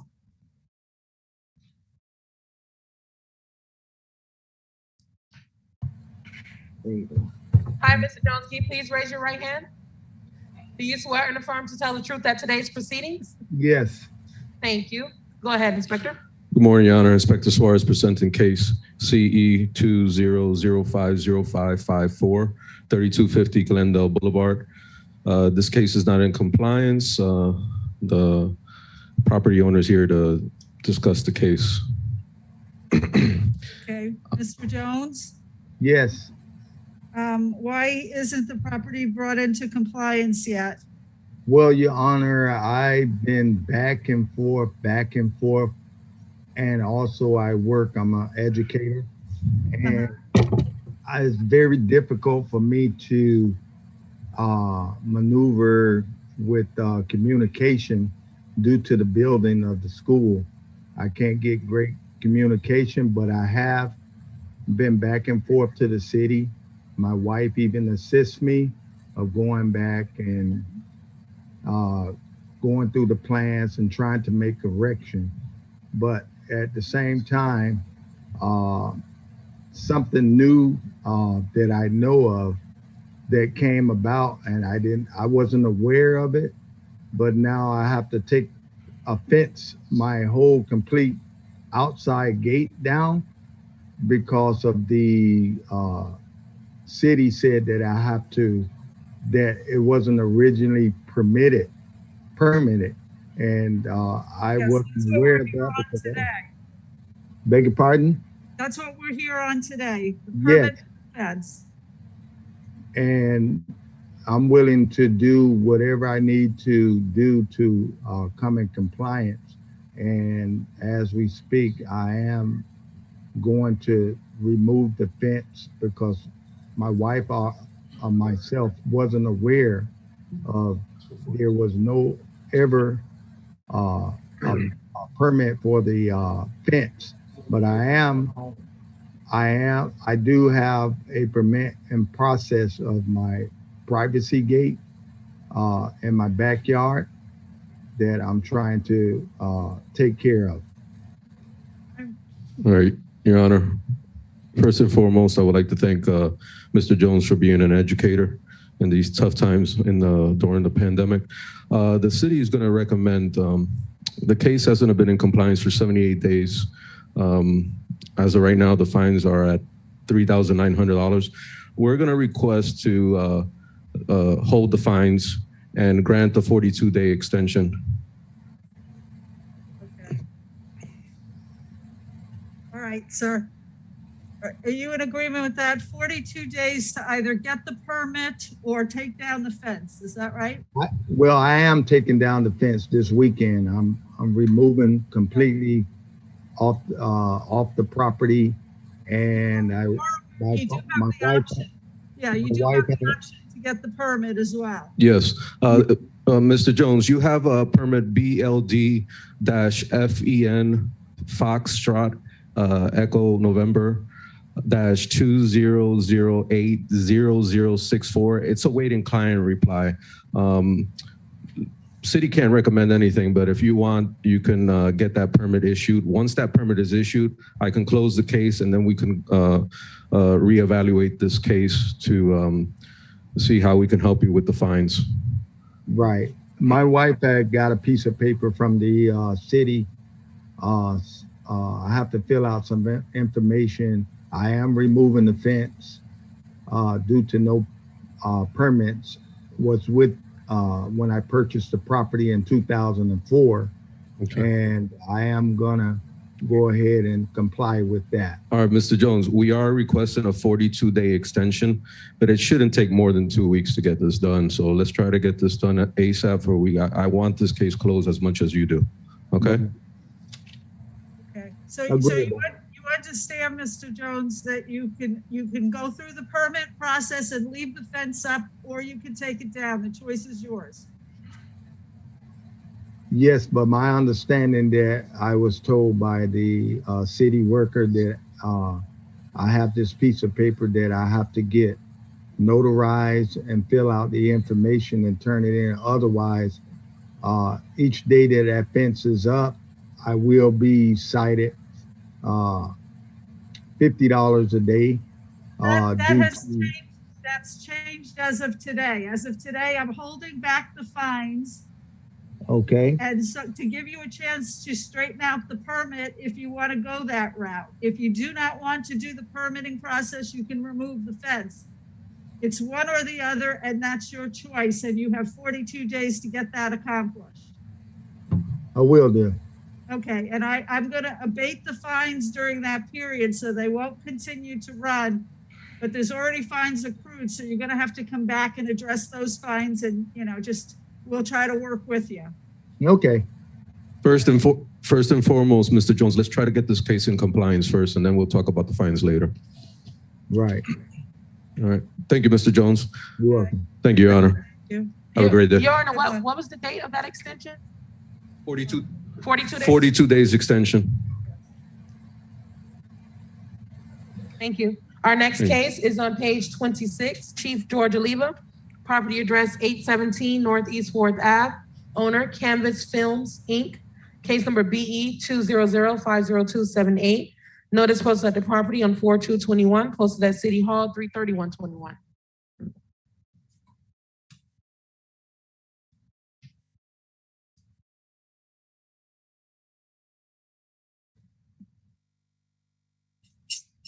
Hi, Mr. Roach. Can you please raise your right hand?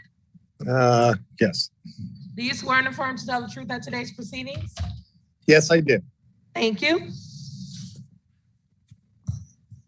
George Oliva, on behalf of the city, case and address as read. The required 40 or 10-year safety inspection has not been approved, and the city is asking for the owner to come into compliance by submitting the report in the next 42 days or a fine of $100 per day thereafter. Sir, Mr. Roosh, Yes. are you in agreement to bring the property into compliance by submitting the report within 42 days? Yes, I do. I'm working on the inspections now, actually. Perfect. Thank you so much, sir. Thank you. Appreciate it. Thank you. Bye-bye. Bye-bye. Our next case is on page 28, property address 101 Northwest 5th Avenue, owner 5th Avenue Holdings LLC, case number BE 200-50300.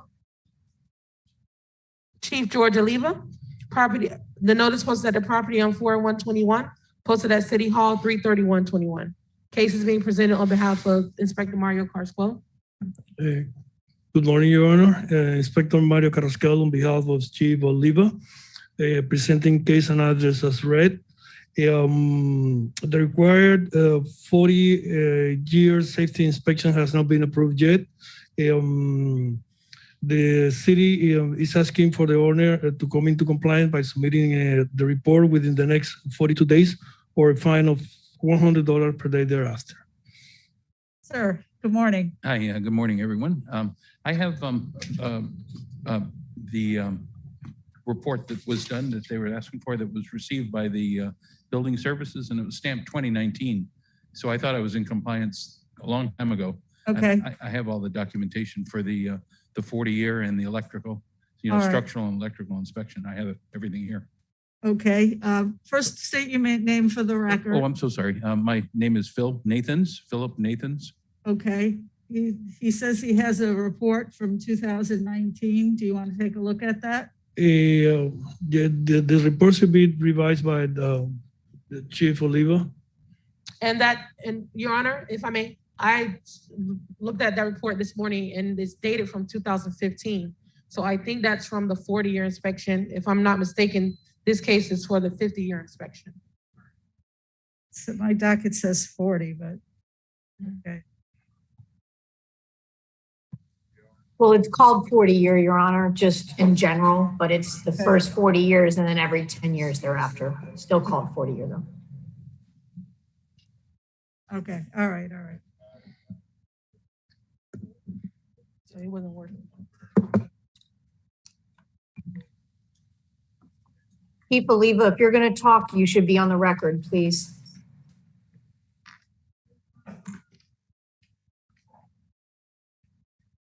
Okay, can you go over to there and tell him what he needs to do to bring the property into compliance? Right, I see.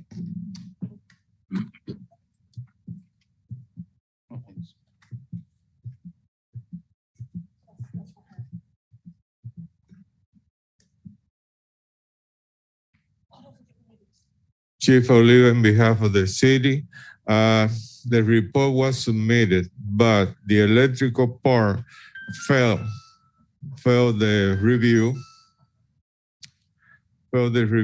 and 180 days was given to come into compliance and submit a new report.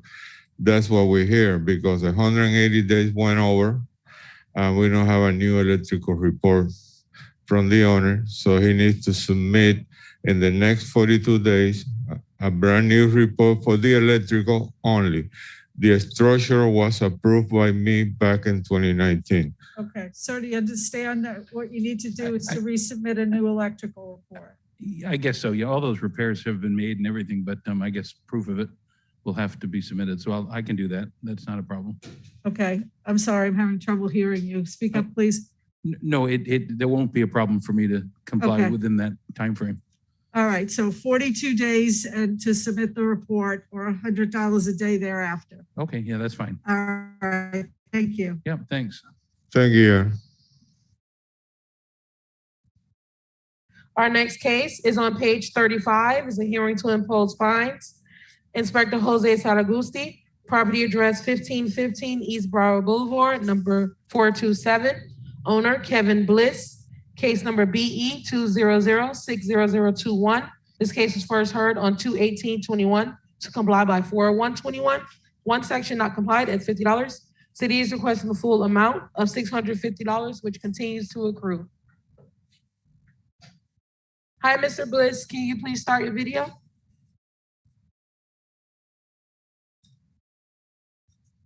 Some people.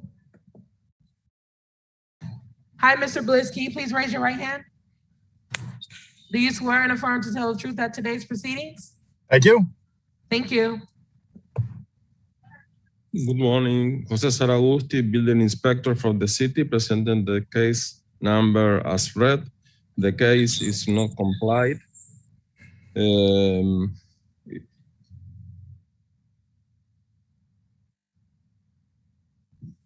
The city requesting for the fines to be imposed.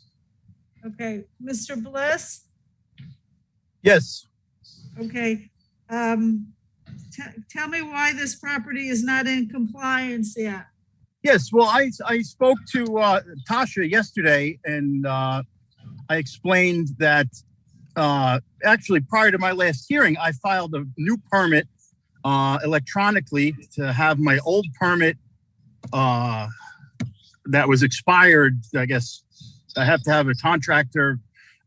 He filed a new permit to have the electrical reviewed, and then the old one would get voided out. The city told me after I filed the electronic permit that I had to do a written permit.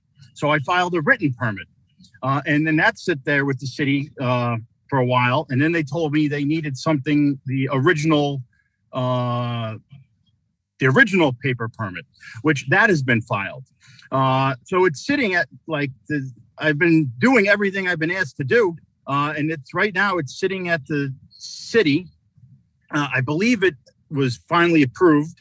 They were waiting to transfer the funds that I paid for my first permit that I filed to the permit they told me to file. And once the new permit's been issued, and they said once they have the closeout, they void out the old permit. Okay. But I feel like I've been doing everything the city's been telling me to do, and Okay, I'm gonna give you another extension. How long? Yes, we can give you 35 days extension Okay, to comply. all right. 56. 56. Okay. I'm gonna give you a 56-day extension, and I'm gonna stop the fines during that period of time so that you can hopefully have the permit by then. so when you say, because I think I heard something like $600 in fines. But I've been doing it everything that the city's been telling me to do. It's just I think the city's causing the problem. I'm gonna stop the fines right now, and then once you bring the property into compliance, I'll address the fines and you can explain this to me and I'll try to work with you on it, okay?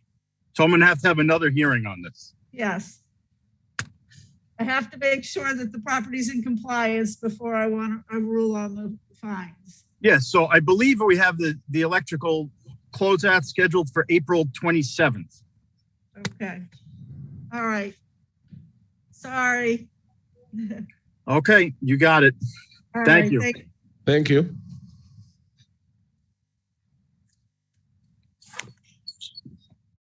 One moment, please.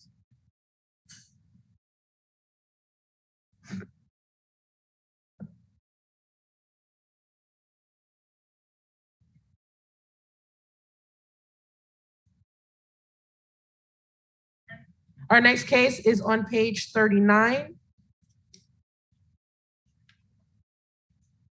Inspector Jose Saragusti, property address 408 Coral Way, owner Andrew and Gail Catlin, case number BE 210-20047. This property was cited on 2/15/21 to comply by 2/15/21. One section complied at $200. City requesting the full amount of $6,200.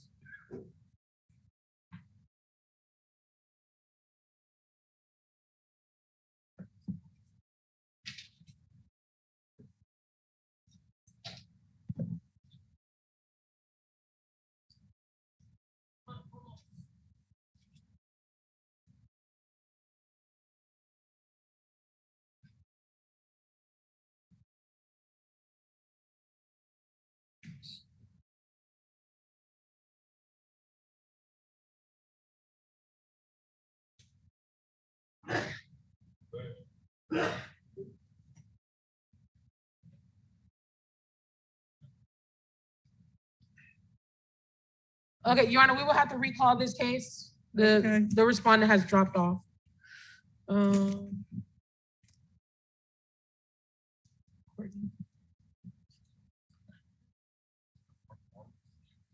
Hold on. Mark Wallace. Hi, what case are you here for? Yes, 408 Coral Way. Oh, okay. Oh, okay, you're with Andrew? Yes, ma'am. I'm his general contractor for the property. He's out of the country right now. Okay, I would need for you to start your video and I would need to see your ID, please.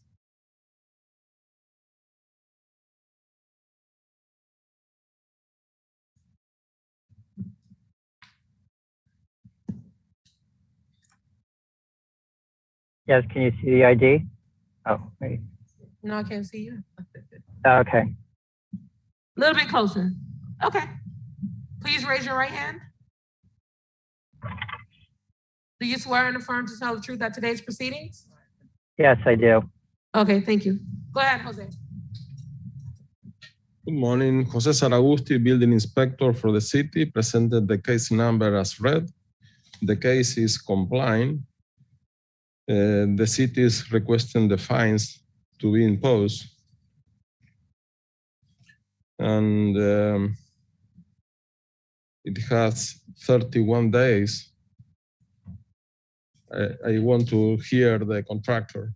Okay, Mr. Wallace, Yes, ma'am. why was the property out of compliance for 31 days? Well, what happened was that there was a misunderstanding from what Jose had told us, because I was under the impression that I didn't know we were getting fined, because I thought there had to be a hearing prior to the fines. But then I told him once we were able to finish with the foundation, we'd put up the silt fence around the perimeter. But I wasn't aware that the fines were already going on. But then we had a separate inspector that came out we had some material in the right of way that they wanted us to move out. And that's when she informed me that we were getting fined $200 a day. And so that at that point, that's when I called Jose and asked him to come out, and he met me out there. And then we walked the perimeter, and he told me that the existing fence that we had, we would still need to put the silt fence up.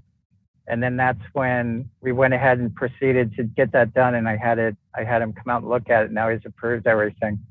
But it was just a misunderstanding on my behalf, because I like I said, I thought we had to have a hearing prior to fines actually being issued. The city is recommending the administration fees Okay, for $277. okay.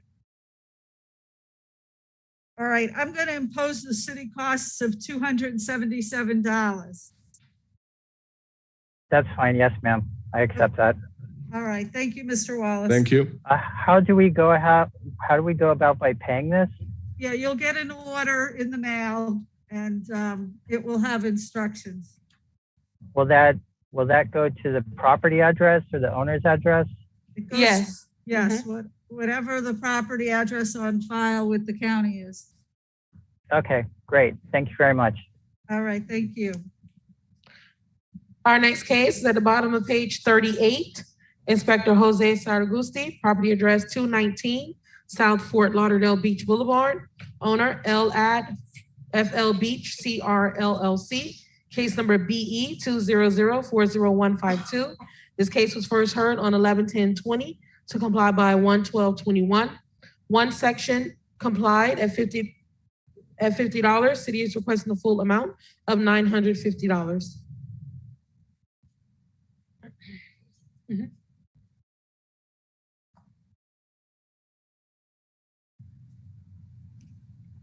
Hi, Courtney. Can you please raise your right hand? Do you swear and affirm to tell the truth at today's proceedings? I do. Thank you. Good morning, Your Honor. Courtney Crush on behalf of the now property owner. Your Honor, this was the case was brought forward in early 2020 for a 2008 expired permit. As was indicated, the ultimate compliance date when the city re-engaged and started holding code enforcement matters was January, I believe it was the 13th of 2021. The contractor advises me he had the void permit application. It looks like it may have been a couple of days over. I'm not able to tell when it was submitted. So we appreciate the consideration that, this was work that wasn't done. It was able to be voided and was from a very long time ago. The city's position? The case is complying, and the city is recommend the administration fees of $129. Okay. You in agreement with that, Ms. Crush? I would very much appreciate it, Your Honor. Okay, thank you so much. Thank you. Thank you. Thank you, Inspector. Our next case is on page 37. Inspector Leonardo Martinez, property address 1701 West Cypress Creek Road, owner 1701 West Cypress Creek LLC, case number BE 200-90064. This property was cited on 9/18/20 to comply by 12/18/20. One section complied at $250. City is requesting for fines to be reduced to admin costs of $1,275. Mr. Shelton? Oh, we have your ID already. Okay, great. Making sure. Can you please raise your right hand? Do you swear and affirm to tell the truth at today's proceedings? I do. Thank you. Good morning, Your Honor. Inspector Martinez, in behalf of the city, case and others as read. I would allow the owner to speak. Thank you. Good morning, Mr. Shelton. We engaged the services of an architect and general contractor. The GC began work and without our knowledge did not obtain permits. Once engaged, the architect slash GC then adjusted the project cost without changing the scope of the project and would not continue work unless we agreed to new costs. After repeatedly asking for refinement to reduce scope and budget, our architect disengaged and left us with an unfinished and unpermitted project. A routine fire inspection revealed the construction work had been started at our address, which then initiated the subsequent violation investigation. Okay, On 9/18/2020, Inspector Martinez issued a citation for construction work illegally performed without obtaining the required permits. We were provided 90 days to engage the services of a licensed architect and prepare plans detailing corrective actions and describe the scope of work. Engage services of a licensed contractor to submit plans and permits applications and obtain all necessary permits for the scope of the work. Beginning immediately on 9/18, we took active and documented measures to bring the building into compliance. Due to complications with holidays, COVID restrictions, and the difficulty of finding an architect and GC willing to take on a project that was started without their initial involvement, we were delayed in bringing the building into compliance. Throughout the process, we've been in routine contact with Inspector Martinez and have provided documented evidence of our efforts and initiatives. As of now, all permits have been obtained and we are in full compliance. As a result, we request that all fines, or the fines be reduced. Okay. Are you in agreement to the reduction from $25,250 to administrative costs of $1,275? We are, thank you. Okay, thank you very much. Thank you. Thank you, Your Honor. Our next case is on page 19, Chief George Oliva, property address 643 Northwest 15th Terrace, owner Federal Apartments Limited Partner, case number BE 200-50152. Notice posted at the property 40121, posted at City Hall 33121.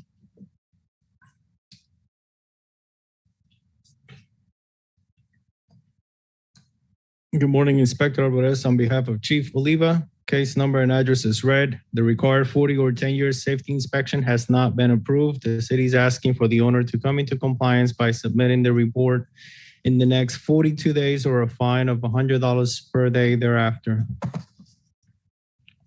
Mr. Straub, can you please raise your right hand? Yes. Do you swear and affirm to tell the truth at today's proceedings? Yes, I do. Thank you. Mr. Strop, are your client in agreement to bring the property into compliance by getting the report in within the next 42 days? Yes, we are, Your Honor. Okay, perfect. Thank you so much. Thank you. Thank you very much.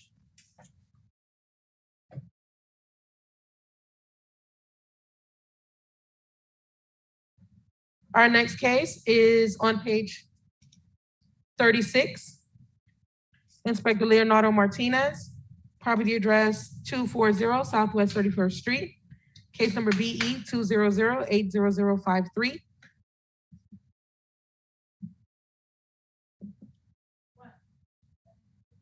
Go to the next case. We have to come back to that case, Your Honor.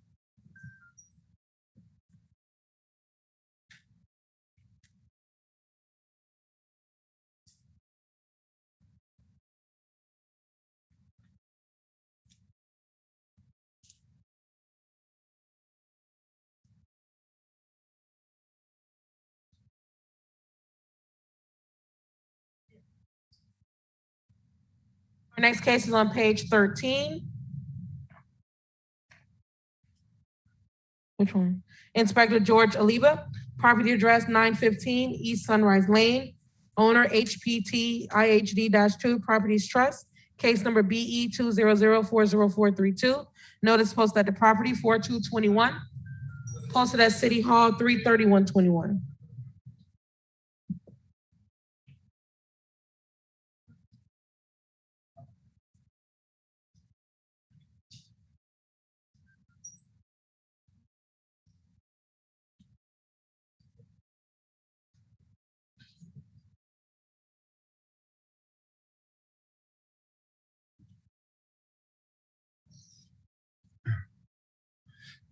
George Oliva on behalf of the city.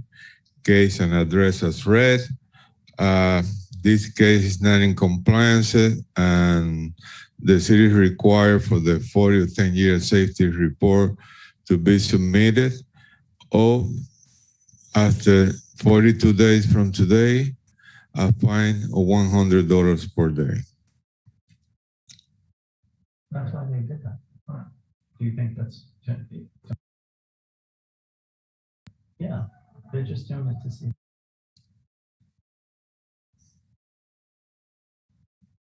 Leroy and Michael, can you please start your video?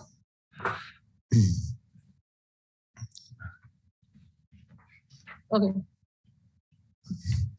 Okay. Hello. Hi. Good Hi. morning. Hi. Can you please raise your right hand?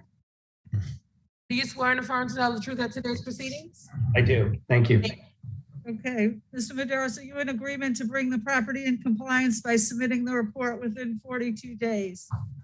So yes, Your Honor, the report was submitted back in July to the city, back on July 29th. And since then, I've uploaded yesterday the invoice of the electrical was 90% complete. They're on property today to complete the rest of the electrical will be addressed. Will be finished. It just needs to be double checked. We did contract with Williamson and Associates last year, Your Honor. We had everything 90% almost complete before COVID-19. Then everything was put on hold. Our industry was hit hard and the hotel was closed. We then issued again with William and Associates. We got everything up. The building safety submittal, and we submitted that to the city back in July. We re-engaged, with Williamson and Associates, and we have it out for bid right now. And the work should be completed realistically by August 1st. Everything will be done structurally. So I'm asking today if I could have an extension because we want to comply. We want to make sure that this is up to code and everything is ready and safe. Your Honor, they already submit, like he said, the report. They already had the 180-day extension.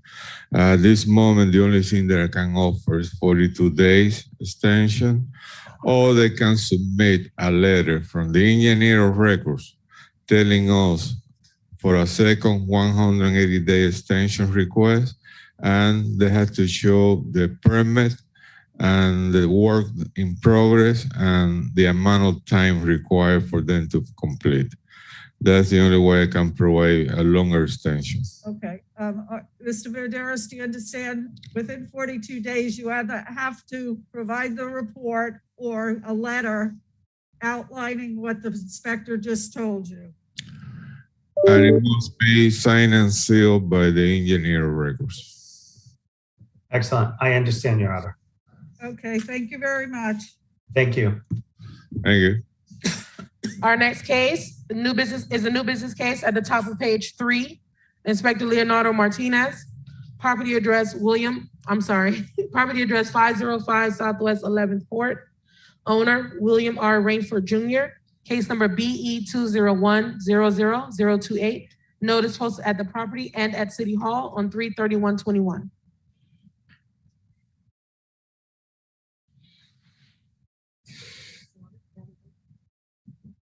I can't see him.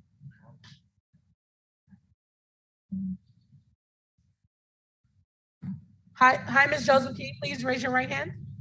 Yes. Do you swear and affirm to tell the truth at today's proceedings? Yes.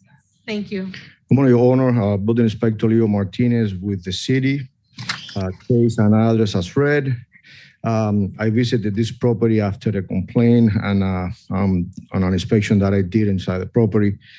I find out that there was a new water heater inside a wooden structure. The kitchen sink was replaced. There was an AC changed out and a shed installed without permits.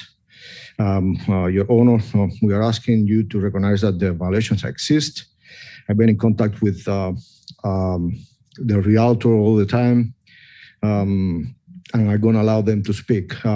At this point, the city is asking to given 63-day extensions. But I will allow Ms. Joseph to speak. Yes, thank you, Inspector Martinez. So this property was purchased by my client, William Rainford, in 2018, where he obtained a VA loan, and he was under the impression that everything was done up to code. He recently, last year, put the property up for sale.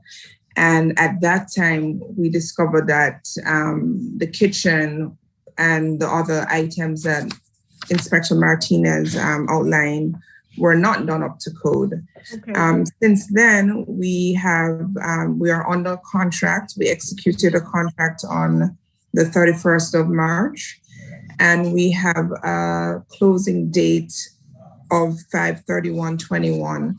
The new owners, their intention is to pull the permit and bring everything up to code. Our first closing date is 5/31, but in the event there's an extension of some sort, which usually happens in sales, I'm asking if we could get a little bit more than 63 days extension. Not a problem. I will accept, given 91 days. Okay, all right, 91 days, or what's the fine after that? $50 per day thereafter. $50 a Your day Honor. thereafter. Thank you, Ms. Joseph. Thank you so much. Thank you. Our next case is on page 36, the hearing to impose fines. Property address 240 Southwest 31st Street. Owner Mary Ann Cassell, Limited Partnership. Inspector Leonardo Martinez, case number BE 200-80053. This property was cited on 8/5/20 to comply by 11/4/20. One section complied at $250. Good morning, Your Honor. Inspector Martinez, representing the city. This case is in compliance. The city, the person in charge, which is Ms. Randy, always been in contact with me and informing me what's been going on the process of obtaining the required permits. So the city would accept that administration cost of $575. Okay. Mr. Cassell, can you please raise your right hand? Can. Do you swear and affirm to tell the truth at today's proceedings? I do. Thank you. Okay, Mr. Cassell, are you in agreement with the reduction of fines from $24,250 to administrative costs of $575? I am, Your Honor. Can we Okay. also roll it? We have another property that's in the exact same position. Can we roll that into the same? Right, I'm gonna read that. Yeah, hang in there. She'll read in that case next. Great. Thank you very much. Thank you. Thank you, Your Honor. The next case is on page 37, property address 240 Southwest 31st Street. Owner Mary Ann Cassell Limited Partnership, case number BE 200-90022.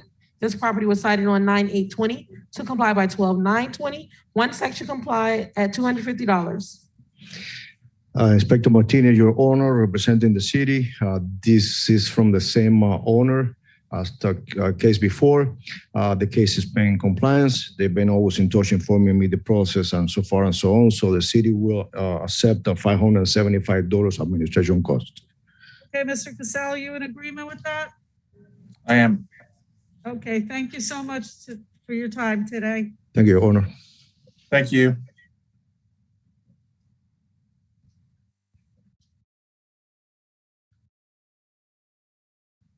Our next case is on page 35.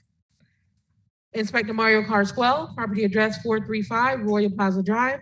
Owner David S. Sambrick and Susan Beth, case number BE 200-90048. This property was cited on 9/10/20 to comply by 10/10/20. One section complied at $250.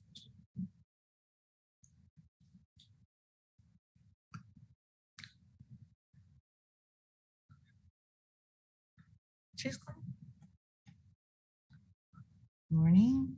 Hi, can you please raise your right hand? Do you swear and affirm to tell the truth at today's proceedings? I do.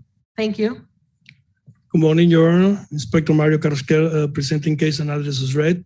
This case came into compliance on the a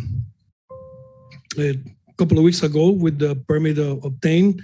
At this time, the city will request to reduce the fines to administration cost of $500.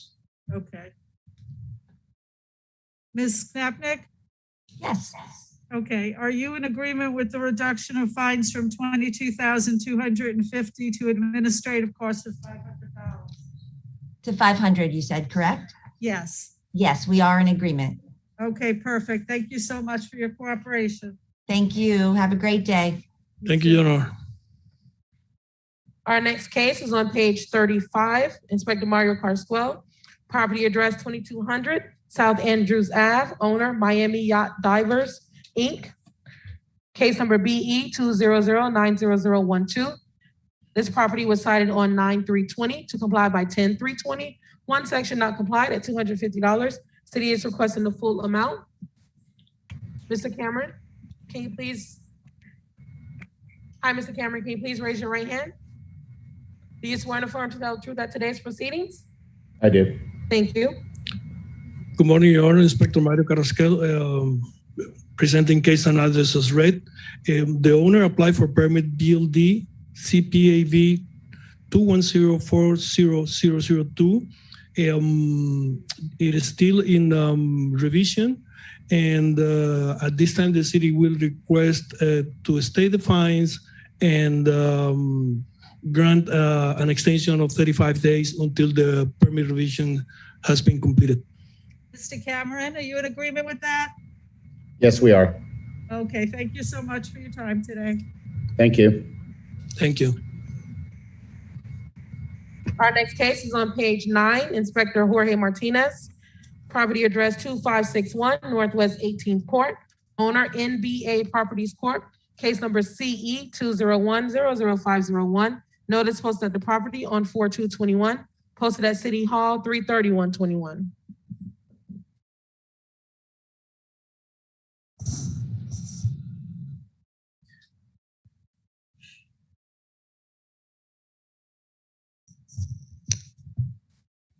Hi, Mr. Diaz, can you please raise your right hand? Do you swear and affirm to tell the truth at today's proceedings? I do. Thank you. Inspector Martinez, on behalf of the city, presenting case as read, 9-1, any violation of the Florida Building Code shall be a violation of this section and punishable as provided for in this section. There is construction work at this property that was started or completed without obtaining the required permits. Consisting but not limited to, there's a new wood fence. The city will request 35 days to comply or a fine of $50 a day thereafter. Mr. Diaz? Yes, I agree. 35 days is good. Okay, thank you very much. Thank you. Our next case is on page 36. Inspector Leonardo Martinez, property address 1001 Southeast 2nd Court, owner Robert Tranford, case number BE 200-70064. This case was first heard on 2/18/21 to comply by 3/18/21. One section not complied at $50. City is requesting the full amount of $1,350, which continues to accrue.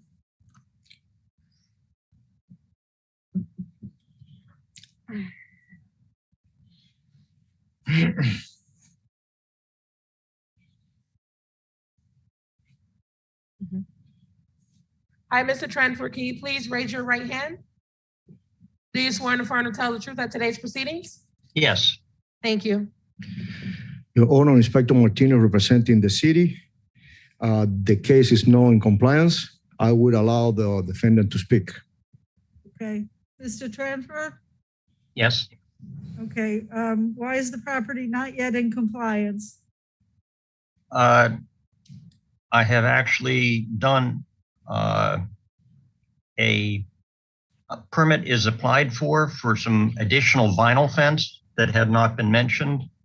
I had a inspection and Mr. Martinez had come out, and the original violation was for shade structure and wooden fence. And he had mentioned that the violations was actually for more than that. So I have removed some of the vinyl fence and applied for a permit for, whatever vinyl fence is going to be left. I have called for I've called Mr. Martinez to come out and look at it again, but I guess he's been busy, and it's probably ready for a inspection now. The reason it took longer is because it was an additional scope of work, and I had not, I'm working alone. I'm in my mid-60s and it's hot out, and I do the best I can. So, I'm working to comply. And Your Honor, this case was opened in July 2020. After the first hearing, me and Inspector Alexander Labores went to Robert Transfer backyard for the first time, and we found several other violations. All the violations are on the 105.1, work without permit. Mr. Transfer's called me to set up an appointment like 3 days before the fines would kick in last time. I received a message from him the day before yesterday, almost at 4 o'clock. And then he called me yesterday again, but I have my schedule already programmed, and I cannot go to his house and do an inspection from one day to another one. Plus, the permit supply hasn't been issued, so the violation exists. So the case is not compliant. All right. Inspector Labore was with me at the time of that inspection too, where we found out more violations. Okay. Right, we should have done an extension if there's additional stuff. Your Honor, the problem is that every time I'm trying to explain Mr. Robert Transfer what are the violations that he has, it's always an excuse, and he doesn't understand. The original violations remain. So at this point, the city we don't allow any other extension. We want to impose fines. Okay. Has the appropriate permit now been applied for? I can hardly hear you. Well, he applied for a lettuce fence, 18 inches over the existing fence, and he applied for an 8-foot of PVC fence that he has on his backyard that I couldn't see from the exterior when the original case was created. So the permits are in process. There is a revision since April 8th that he hasn't responded. And why haven't you responded to the request for revisions on the permit? Mr. Transfer? I can't understand what you're saying. Revisions on a permit? You were asked for revisions on the permit and you haven't replied yet. Why is that? corrections. Corrections on the permit. The original violation said shade structure, which was removed, and it said wood fence. And the only wood fence that was added was I put a 3-foot piece on rather than just the 18 inches, because when you look out my window, you look right over the fence into the window next door. And that has since been removed. I've removed all of the 18-inch all the way around. Mr. Transfer, the question from the magistrate was very simple. The question from the magistrate was very simple, which was the permit that is in process in the city has needed corrections. And she asked why you had not addressed the corrections that were requested on the permit application that is in the city. That's the question. I didn't even understand what that question was. The original violation, I was under the impression, was for. There's a permit that's in the city. It needs corrections. You were notified because it's automatically generated. You were notified that it needs corrections. I didn't realize it needed corrections. Okay. When was it emailed? There is a correction pending since April 8th on one of the permits. The other one is in the process. The trailer, the 18-inch trellis above the existing fence permit is in process. It hasn't been reviewed by the structural plan reviewer, but the 8-feet PVC fence has a correction pending from April 8th. Do they email me something? How do I know? I looked it up and I did not see anything. Okay, let me ask you a question, Inspector. I have on my docket that this is about a wooden fence. And if he removed that wooden fence, wouldn't the case be complied? Yes, the wooden fence, but remember this. After I did the first inspection of his house, he has another several violations.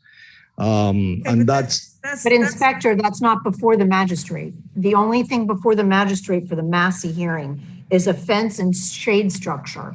If those have been removed, then you need to go out and inspect and comply the case. The other issues should be the subject of another violations, not before the magistrate today. Okay, there are still the violation on the 18-inch trellis in some of the areas as he's planned it. It's all been removed. Okay, all right. I'm gonna grant a 35-day inspection so that you can go out there and verify that it's been a 35-day extension. So you can go out there and verify that it's been removed. And if you could, then when you comply the case, then you'll have to come back and address the fines. Thank you. In the meantime, so you don't end up getting a violation make the corrections in the city. Okay, I'll try to find where they sent me an email, or I'll look up the permit. Okay, I would appreciate it. Thank you. Thank you. Yeah, thank you. Sorry for the misunderstanding. No problem. Our next case is on page 10. Thank you. Inspector Jorge Martinez, property address 1901 Northwest 16th Court. Case number CE 20110009. Owner Carlene Ulysses. Notice posted at the property on 4/2/21. Posted at City Hall 3/31/21. This is a new business case.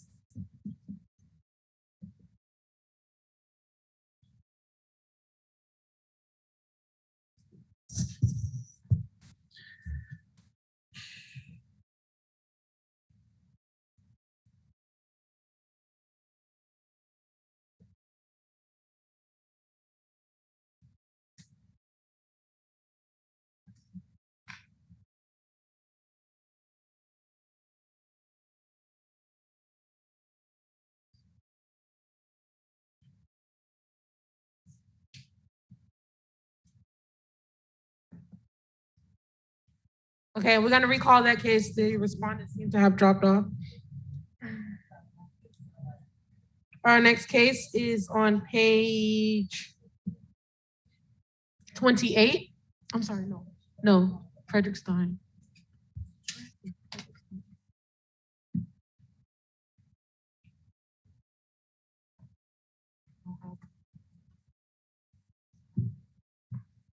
Sorry, it is on page 28.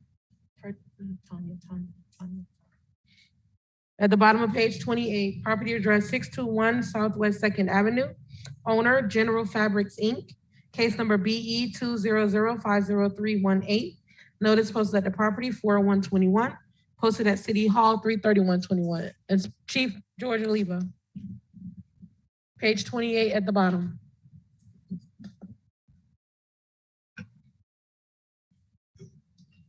Hi, Tanya, can you please raise your right hand? Do you swear and affirm to tell the truth at today's proceedings? I did. Thank you. Good morning, Your Honor. Inspector Mario Carrasquel, on behalf of Chief Oliva, presenting case and address as read. The required 40 years safety inspection hasn't been approved. And the city is asking for the owner to come into compliance within the next 42 days or a fine of $100 per day thereafter. Ms. Clarkson? Hi there, good morning. Good morning. Can you bring the property into compliance by filing the report within 42 days? We're going to do our best. We are currently working with Pete Eversole from Architectural Alliance. He's already done an inspection and given us a list. We've been working on the list. We still have some items to address. The owner who was working on this, all these repairs and everything that was on the list, had a heart attack in December of last year and ended up passing away in January of this year. So my brother and I are, mourning the death of our father and still trying to keep General Fabrics running. And we know that this is important. Would we be able to have extra time beyond the 42 days? Or is this standard and then we would have to reapply for extra time? Yeah. You can explain it to her. Well, Chief?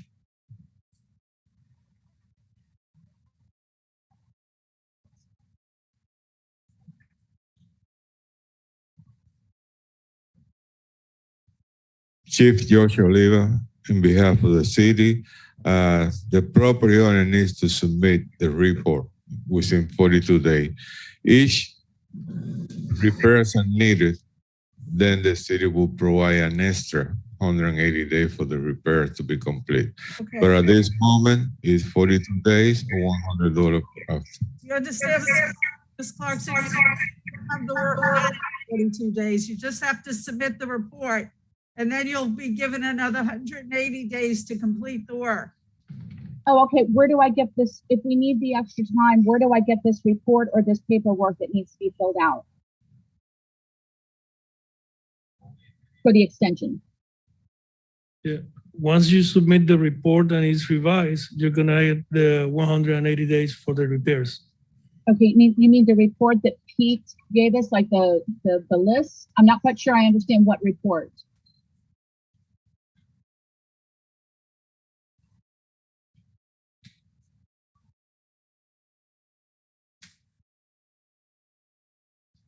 Your Honor, we're talking about a 40-year safety report that had to be provided to the city by an engineer.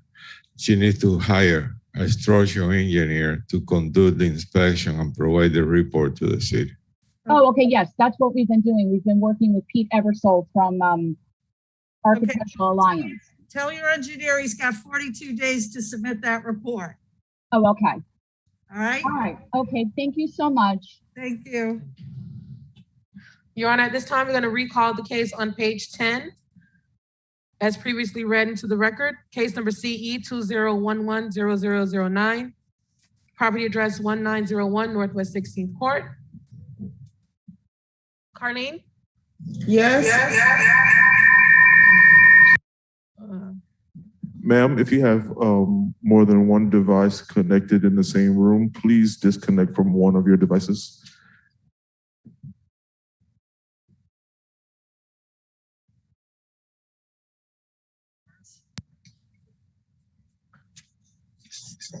Carlene, can you please raise your right hand? Ma'am, you have to turn your audio down or else it starts a loop and we are unable to hear. Any devices that you have with audio in the background, please turn them down.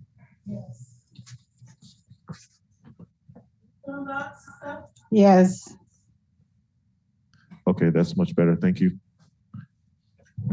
Okay, Carlene, I'm going to assume you're raising your right hand so I can swear you in. Do you swear and affirm to tell the truth at today's proceedings? The video's not on. Carlene?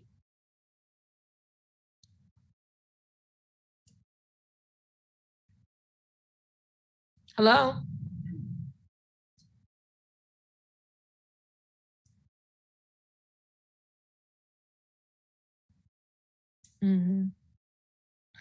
Okay, Carlene, we're gonna have to recall your case again, due to the technical difficulties. Thank you.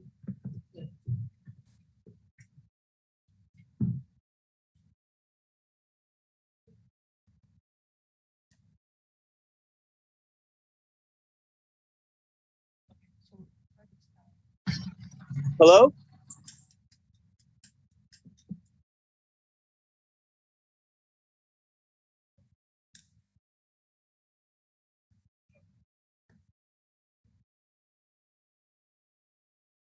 Next case is on page 23. Chief Inspector George Oliva, property address 1123 Northeast 9th Ave. Owner SNG 1115 Investments LLC. Case number BE 200502227. Notice posted at the property 4221. Posted at City Hall 33121. Good afternoon. Can you hear me? Yes, I can. Please raise your right hand. Do you swear and affirm to tell the truth at today's proceedings? Yes, ma'am. Thank you.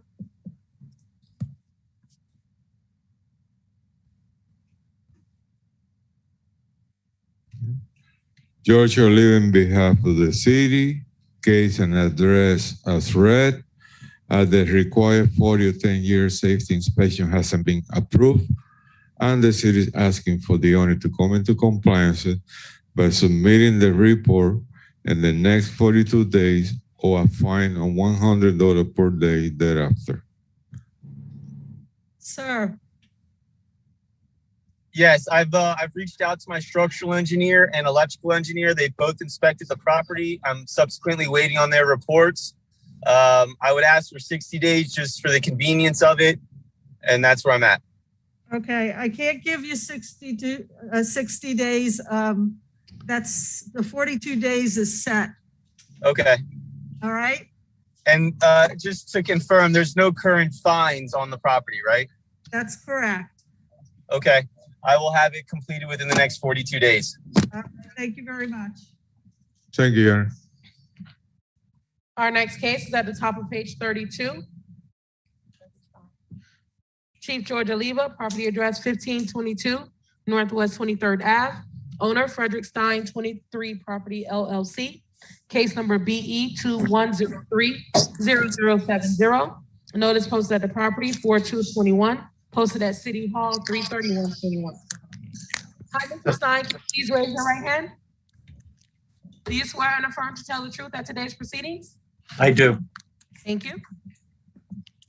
George Oliva, on behalf of the city, case and address as read. The required 40 or 10-year safety inspection has not been approved by the city, and we're asking for the owner to come into compliance by submitting the report in the next 42 days or a fine of $100 per day thereafter. Mr. Stein? So the report was filed in September of 2020, although the checks weren't cashed by the city until this past month. However, we have engaged the engineer. He did submit the report. I just received this Monday from the engineer his recommendations and hired him to do whatever engineering is necessary for a small amount of concrete work. There was also an electrical report that he submitted to me, and we've engaged the electrician to deal with those repairs. But we do need some more time. I cannot give more than 42 days without the report being filed.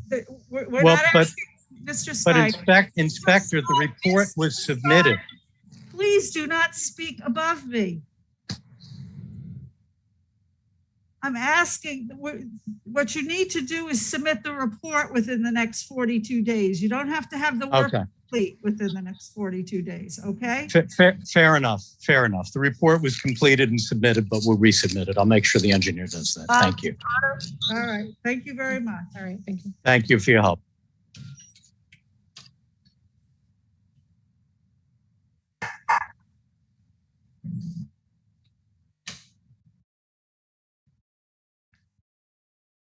Our next case is on page 37.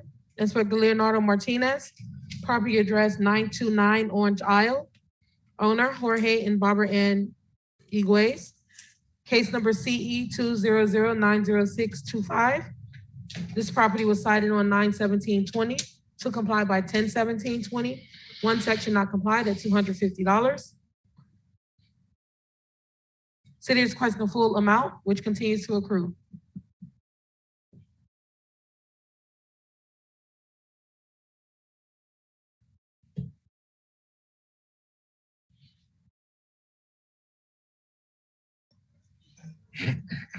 Hi, can you please raise your right hand? Yes, Do you swear and affirm to tell the truth at today's proceedings? I do. Thank you. I apologize. When you were reading over the case, the system was reinitiating, so I couldn't hear what was being said. Okay, well, we're just starting out. She was just reading the case into the record and the inspector is going to tell me about the case. Okay. Your Honor, Inspector Martinez, on behalf of the city, case and address as read. The owners of this property been in contact with me, informing me of every step that they've been taking to comply with this violation. Your Honor, I would like to request to stop the fines and give them an extension of 63 days. They applied for the permit on April 8th. And for that reason, I would like to give them an extension so they can comply with the violation. Okay, sir, are you in agreement with the 63-day extension?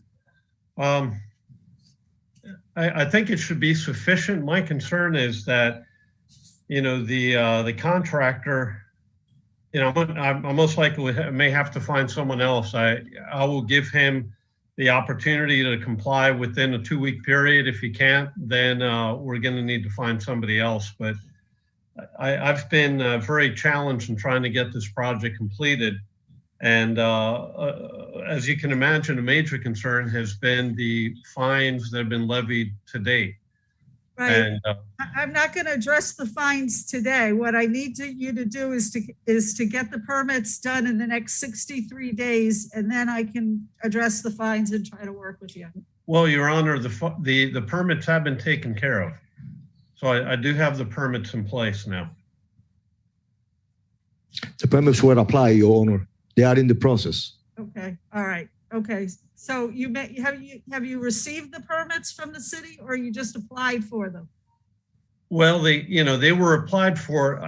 I'm new to this process, Your Honor. I thought that, that they were accepted. So I did not realize that that there's a time process for them to be generated. Okay, yeah, they have to be issued in order to comply the case. Okay. So we're going to give you the 63-day extension. And if you run into a problem, make sure you contact the inspector before the fines start to run again. Okay, so as I understand it, the once the permits are given to us, we can complete the work. Well, once the permits are given to you, then this case will be complied. Okay. Go on and get your work done, get your inspections, and be done with the system.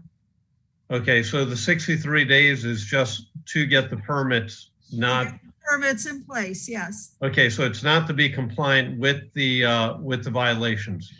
Well, the violation is about the permits, so. Okay, okay. So what I need you to do is just get the permits in place within those 63 days. And you don't necessarily have to have the work done during that time. You just need the permits issued. Yeah, I'd like to get the work done as soon as possible because it's been vacant for so long.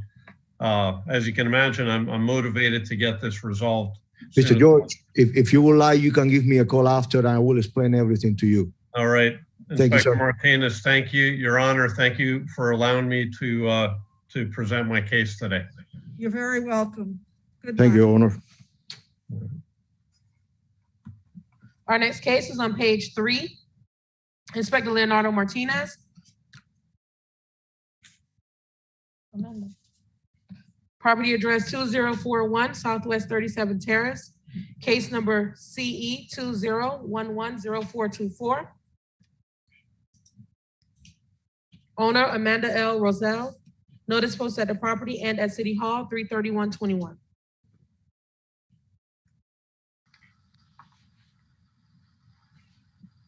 Hi, Amanda, can you please raise your right hand? Yes, ma'am. Do you swear and affirm to tell the truth at today's proceedings? Yes. Thank you. Inspector Martinez, your honor, representing the city. Case and others as read.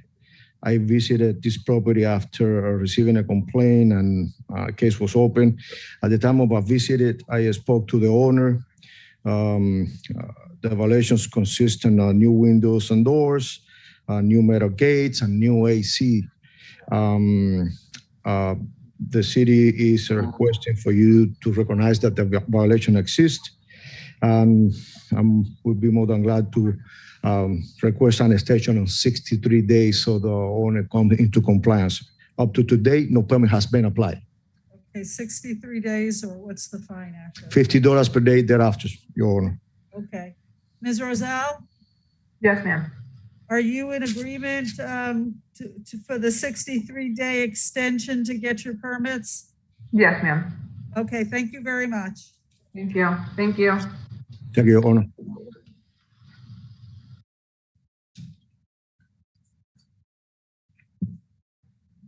Our next case is on page 22. Chief Inspector George Oliva, property address 2700 Southwest 2nd Ave. Owner, People's Gas Company, in care of Tax Department. Case number BE 200500215. Notice posted at the property 4221. Posted at City Hall 3/31/21.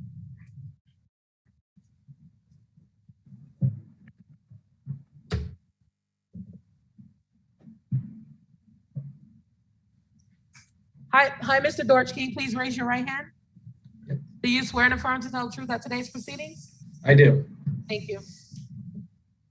George Oliva, on behalf of the city, case and address as read.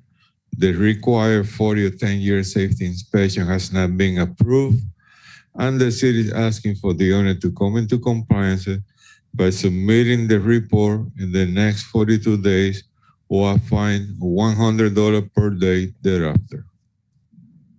Mr. Dorch? We accept that. Okay, thank you so much for your cooperation today. Thank you. Bye-bye. Bye.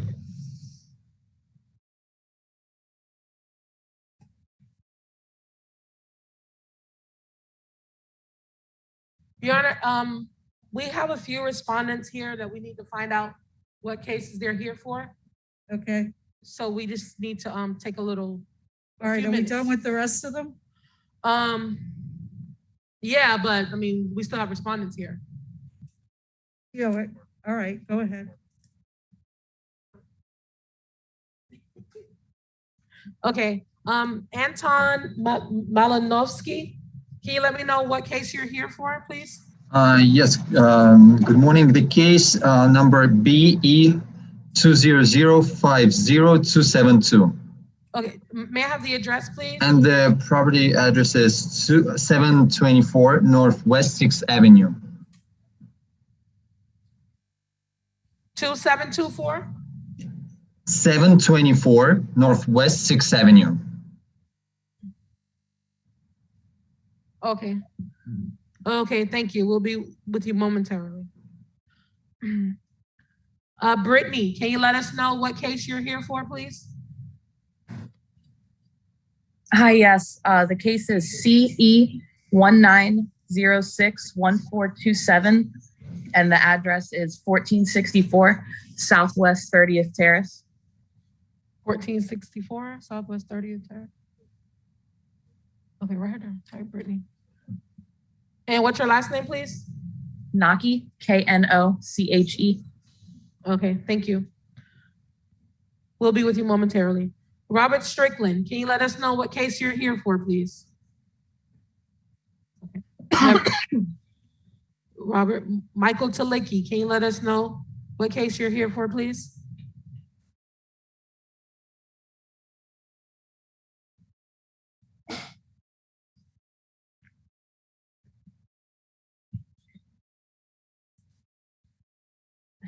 Michael Taliki, can you let us know what case you're here for today, please?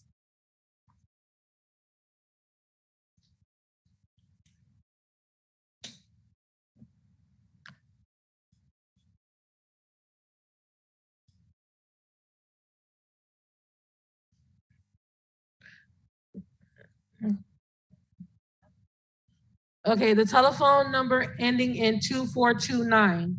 Can you please let us know what case you're here for? Please press star six to unmute.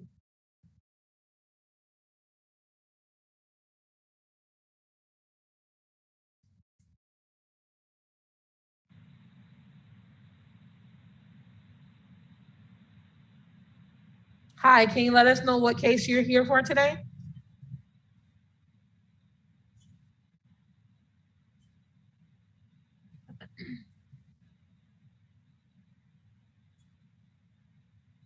Hello, telephone number ending in 2429.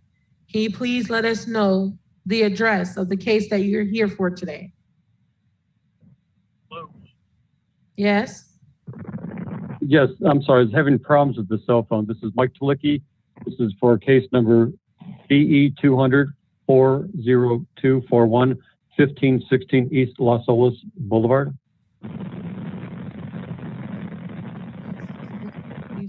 Thank you, Mr. Talicki. We'll be with you momentarily. Mr. Leroy Chisholm, we have already heard your case. Is there anything else I can help you with?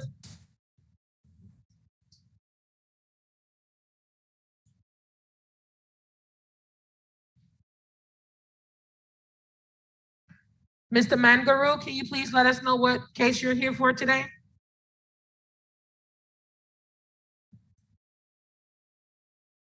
Hi. With First Church of God, Fort Lauderdale. Oh, that's right, 1245 North Andrews? 1242. 42 North Andrews. Yes, you're next on the list. We'll be right with you. Okay, thank you. Thank you. Okay. Okay.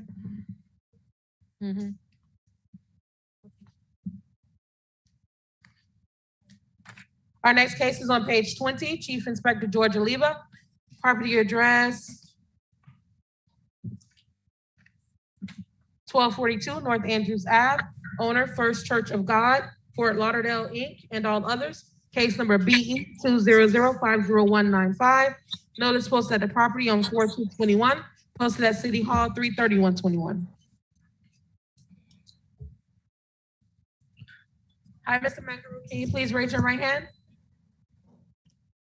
Do you swear and affirm to tell the truth at today's proceedings? Yes. Thank you. Good morning, Inspector Arborez on behalf of Chief Oliva. Case number and address is read. The required 40 or 10-year safety inspection has not been approved. The city is asking for the owner to come into compliance by submitting the report in the next 42 days or a fine of $100 per day thereafter. Mr. Mangaru? Yes. Yes, Judge. Yes. Can you submit the report within 42 days? Yes, we can. Okay, thank you very much. Thank you too. Thank you, Inspector.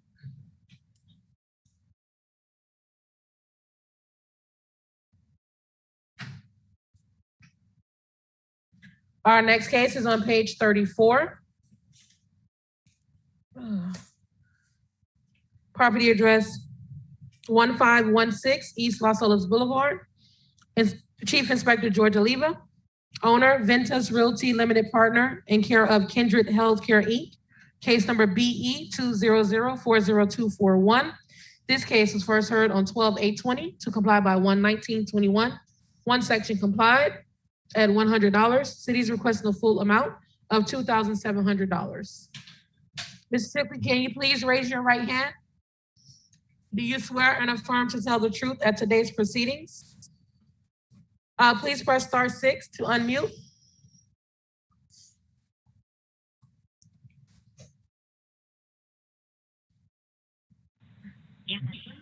Yes.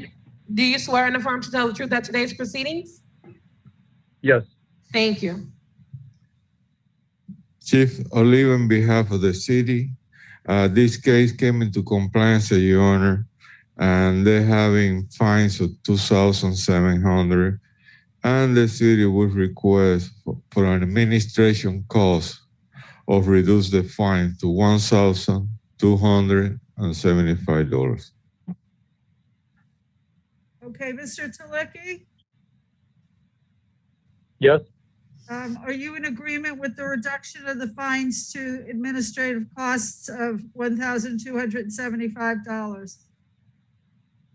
I would like it lowered if we could, because we did come into compliance, and with the onset of COVID-19 not getting the documents to us, we were in compliance as soon as we could. So is there any way we could get a little bit more relief on the reduction in the fine? No, Broward County, they made a ruling that the COVID emergency declaration has nothing to do with the 40 years. So the 40 years must be complied according to the rules of the Broward County. But the best thing that we can do is $1,275. $1,270? 75. Yes, it's administrative 75. costs only. Okay, no, that's fine. I do appreciate everything. Okay, thank you. Okay. Our next case is on page 38. Inspector Jorge Martinez, property address 1464 Southwest 30th Terrace, case number CE 1906-1427, owner Brittany A. Knott. This case was first heard on 10/13/20 to comply by 12/15/20. One section not complied at $50. City's requesting a full amount of $6,000, which continues to accrue. Inspector Martinez, on behalf of the city, case number as read. The case is not in compliance, but the city right now is requesting for the fines to be put on hold and grant a 63-day extension. Okay, it's in compliance, but It's not in compliance. it's not in compliance. Brittany, can you please raise your right hand? Do you swear and affirm to tell the truth at today's proceedings? Yes. Thank you. Okay, Brittany, do you agree to the 63-day extension? Yes. Okay, all right. I hope you can get it all done. Try. Thank you. All right, thank you. If you have a problem, make sure you contact the inspector before that 63 days is up. Okay. All right, thank you very much. Thanks. Our next case is on page 25. Property address 724 Northwest 6th Ave, owner 724 Northwest 6th Ave LLC, Chief Inspector Georgia Leva, case number BE 200-50272. Notice posted at the property on 4/1/21, posted at City Hall 3/31/21.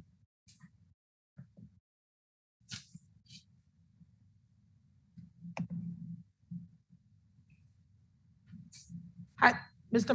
Malinovsky. That's good morning. Hi, can you please raise your right hand? Do you swear to affirm to tell the truth at today's proceedings? Yes, I do. Thank you. Go ahead, Chief. George Olive, on behalf of the city, this case has not been in compliance, and the city will request a 42-day for the property owner to come into compliance by submitting the report or a fine of $100 per day thereafter. Mr. Malinovsky, are you in agreement to submit the report within 42 days? Yes. Okay, thank you very much for your cooperation. Thank you.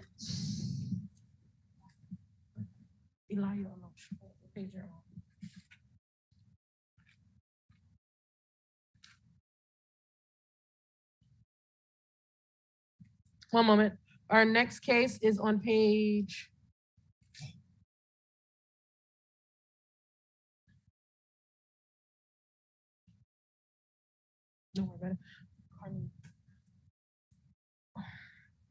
We're going to recall that case on page 10.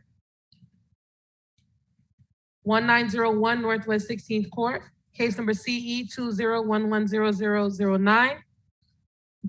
Carlene, can you unmute yourself, please? Inspector Jorge Martinez. Right on there. Yeah, thank you. Okay, Miss Ulyss, can you raise your right hand? Yes. Hi, I'm not Miss Euris, I'm her representative. I'm here to translate for her. Okay, so can I need to see her as well, please. Okay, Yes. she's right here. I'm here. Do you swear and affirm to tell the truth at today's proceedings? Yes. Thank you. You're welcome. Inspector Martinez, on behalf of the city, presenting case as read. 9-1D, any violation of the Florida Building Code shall be a violation of this section and punishable as provided for in this section. There is construction work at this property that was started or completed without obtaining the required permits, consisting of, but not limited to, a complete addition was built on the back of the property. The city will request 63 days to comply or a fine of $50 a day thereafter. Ms. Ulysses? Yes. Okay, can you bring the property into compliance within the next 63 days by taking care of these permits? Is it possible to get 90 days? Yes, we'll give you 91 days. Thank you very much. Okay, thank Okay. you. She doesn't know exactly what needs to be done. Can the inspector help with that? Certainly. Why don't you give her your contact information and let her call you on it? Okay, in the violation notice is my email and my phone number. Okay. Okay, she can call you directly. Yes. Okay, thank you. Okay. Thank you very much. You're welcome. At this time, we have to recall the case on page 17. Okay. So, Metfemet?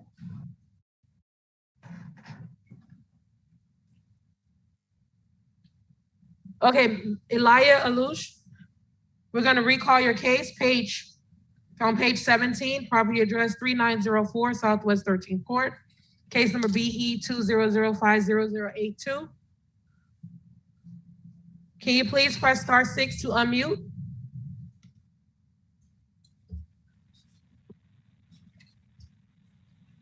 Hi.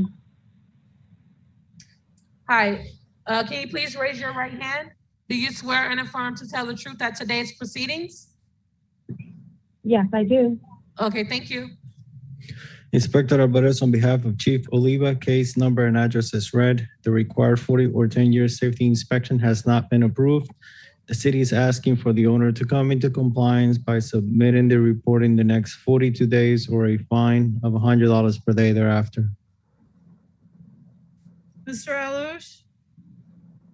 Hi, my name is Karen Francis on behalf of Lush Property Management and Flamingo 1777. Mr. Alush is not on the phone.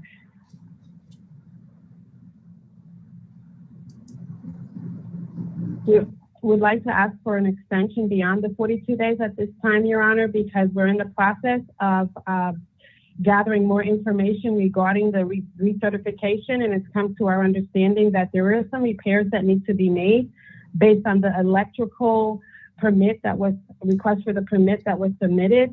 That's permit number 210400104. And in addition, the company, when we requested the permit, didn't understand that we also needed the structural permit. Okay, but we're just asking you at this point to submit the report within the next 42 days. Okay, well, we've already obtained one report, Your Honor, so I believe that we'll be able to submit the second report within that time. Okay, thank you very much. Thank you. Thank you. At this time, Your Honor, this concludes all of our respondents. We are requesting to take a small break for lunch. Sure. Thank you.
Tasha, can you repeat the address, please? 4860 Northwest 10th Ave. Thank you, 4860. Thank you, Victoria. Your Honor, permit word applies on, Inspector Martinez representing the city, case and address as read. The permits were applied on October 2017. Corrections were never answered. This is a house that caught on fire. Master permit application expired. No activity is taking place to fix the property. The city is requesting that the owner begins the permitting process on the next 30 days or demolishing the property on the next 30 days, or the city will demolish it. So ordered. Thank you. Our next case is on page 4. Property address 601 Southwest 12th Ave. Inspector Alexander Albores. Owner Pizza Spot LLC. Case number CE 2011-0410. Notice posted at the property and at City Hall 3/31/21. Alexander Alvarez, Building Inspector for the city, presenting case and address as read. I initially visited this property on November 18, 2020 and observed mini AC split and a retractable awning on the west side of the building. Records show no permit for this work. The property was cited for work without permit, Florida Building Code 2017, Section 105.1. Case was open November 13, 2020. Inspection report mailed out to the property owner December 10, 2020 with 30 days to get into compliance. Final notice was mailed on January 19, 2021. As of April 13, 2021, no permit has been applied for. City is requesting for the magistrate to find that the violations exist and grant the property owner 63 days to come into compliance or a fine of $50 per day thereafter. Order. Our next case is on page, excuse me, page 5, property address 612 South Andrews Ave. Owner Broward County Board of County Commissioners. Case number BE 210-20025. Notice posted at the property and at City Hall on 3/31/21. Alexander Alvarez, Building Inspector for the city, presenting case number BE 2102-0025, address 612 South Andrews Avenue. The backflow prevention device has not been recertified. The city is asking under City Ordinance 28-155.A for the owner to come into compliance within the next 42 days or a fine of $50 per day thereafter. So ordered. At the bottom of page 5, property address 665 Riverland Road. Owner Sunny AV Plaza LLC. Case number BE 200-80125. Notice posted at the property and at City Hall on 3/31/21. Alexander Alvarez, Building Inspector for the city, presenting case and address as read. I initially visited this property August 13, 2020 to verify occupancy. I was granted access to inspect inside of this location. At the time of the inspection, there was an oven with an exhaust system along with a gas supply line installed. In addition, there were multiple sinks installed and an electrical panel. Records show no permit for this work or change of use. This location was previously being used as a dollar store. I spoke to tenant Mr. Petito, who informed me that he had the gas line installed because he intends to use this space as a bakery. Informed tenant that permits are required.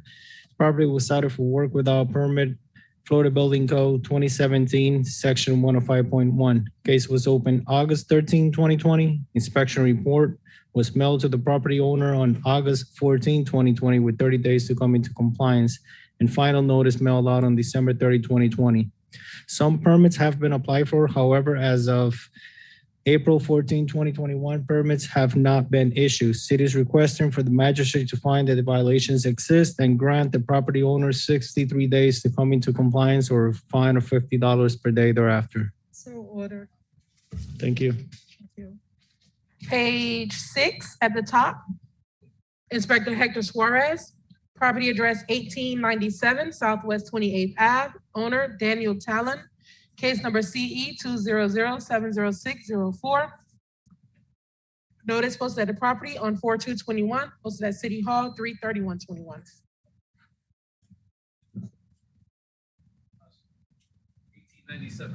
Yeah. Thank you. Good morning, Your Honor, Morning. or good afternoon. Inspector Suarez presenting case CE 200706004, 1897 Southwest 28th Avenue. Property was inspected on July 20th, 2020, and the following violation was observed as depicted on the photos. 91D, new driveway without a permit issued. Inspection report was mailed to owner listed in BCPA on July 20th, 2020. Final notice was sent out on October 30th, 2020 as a pre-hearing inspection on April 8th, 2020. Violation remains. The city is requesting 42 days or $50 per day thereafter for violation. So ordered. Thank you. Have a good day. Our next case is on page 7. Inspector Hector Suarez, property address 2515 Southwest 4th Ave. Owner, Broward County Board of County Commissioners, case number BE 20110027. Notice posted at the property 4/1/21, posted at City Hall 3/31/21. Thank you. Good afternoon, Your Honor. Again, Inspector Suarez presenting case BE 20110027, 2515 Southwest 4th Avenue. Property was inspected on November 19, 2020, and the following violation was observed. Section 28155 (A). The existing fire backflow prevention device has not been tested for the subsequent recertification. CCN 2K68-L9X uniform U. As a pre-hearing inspection on April 8th, 2021, violation remains per BSI Online. The city is requesting 42 days or $50 per day thereafter for violation. Thank you. Our next case is on page 8. Inspector Jorge Martinez, property address 3361 Northwest 64th Street. Owner, Aminata I. Miller and Infinite Gratitude Happiness Trust. Case number CE 200200584. Notice posted at the property 4/2/21, posted at City Hall 3/31/21.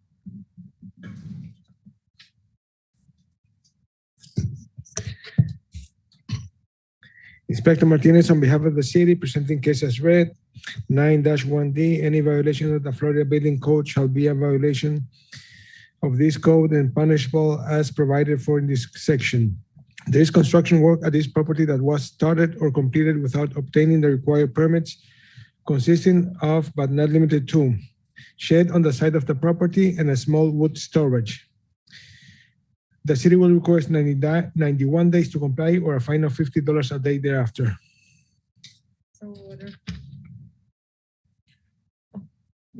At the bottom of page 8, property address 3215 Davie Boulevard. Owner, Bobcat LLC, case number CE 200808883. Notice posted at the property 4/2/21, posted at City Hall 3/31/21. Inspector Martinez, on behalf of the city, presenting case as read. This case is complied. Thank you. Page 9 at the top, property address 2209 Northwest 6th Place. Owner, Amy Thao Din and Alex Vu. Case number is CE 200911067. Notice posted at the property on 4/2/21, posted at City Hall 3/31/21. Inspector Martinez, on behalf of the city, presenting case as read. 9-1D, any violation of the Florida Building Code shall be a violation of this section and punishable as provided for in this section. There is a construction work at this property that was started or completed without obtaining the required permits, consisting of, but not limited to, a new roof. The city will request 63 days to comply or a fine of $50 a day thereafter. So ordered. I don't think so. Our next case, property address 1110 Southwest 31st Street. Owner Casper J. and Deborah L. Mayer. Case number CE 201-00506. Notice posted at the property 4221. Posted at City Hall 33121. Inspector Martinez, on behalf of the city, presenting case as read. Any violation of the Florida Building Code shall be a violation of this section and punishable as provided in this section. There is construction work at this property that was started or completed without obtaining the required permits, consisting of but not limited to a new wood fence. The city will request 63 days to comply or a fine of $50 a day thereafter. Order. Moving on to page 10, property address 768 Northeast 13th Court. Case number CE 201-00792. Owner Ahsoka Bali East Condo Association Inc. in care of Ray SCH. Notice posted at the property 4221. Posted at City Hall 33121.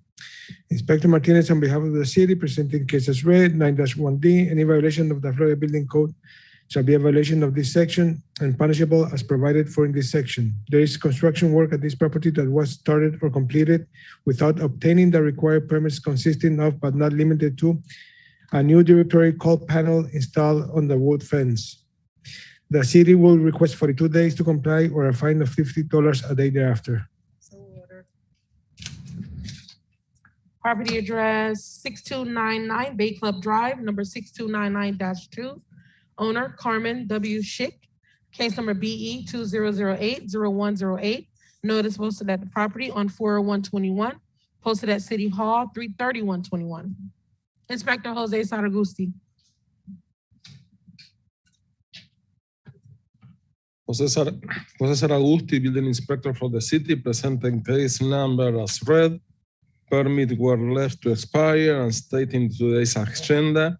The city is asking the owner to come in compliance within the 42 days or fine of $50 per day thereafter.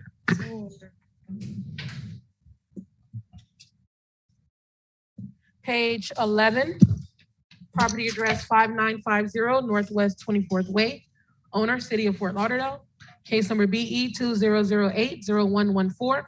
Notice posted at the property 4221. Posted at City Hall 33121. Inspector Jose Saragusti for the city, presenting case number as read. Permit were left to expire as stated in today's agenda. The city is asking the owner to come in compliance within the next 42 days or fine of $50 per day thereafter. Page 11, property address 6509 Bay Club Drive 1.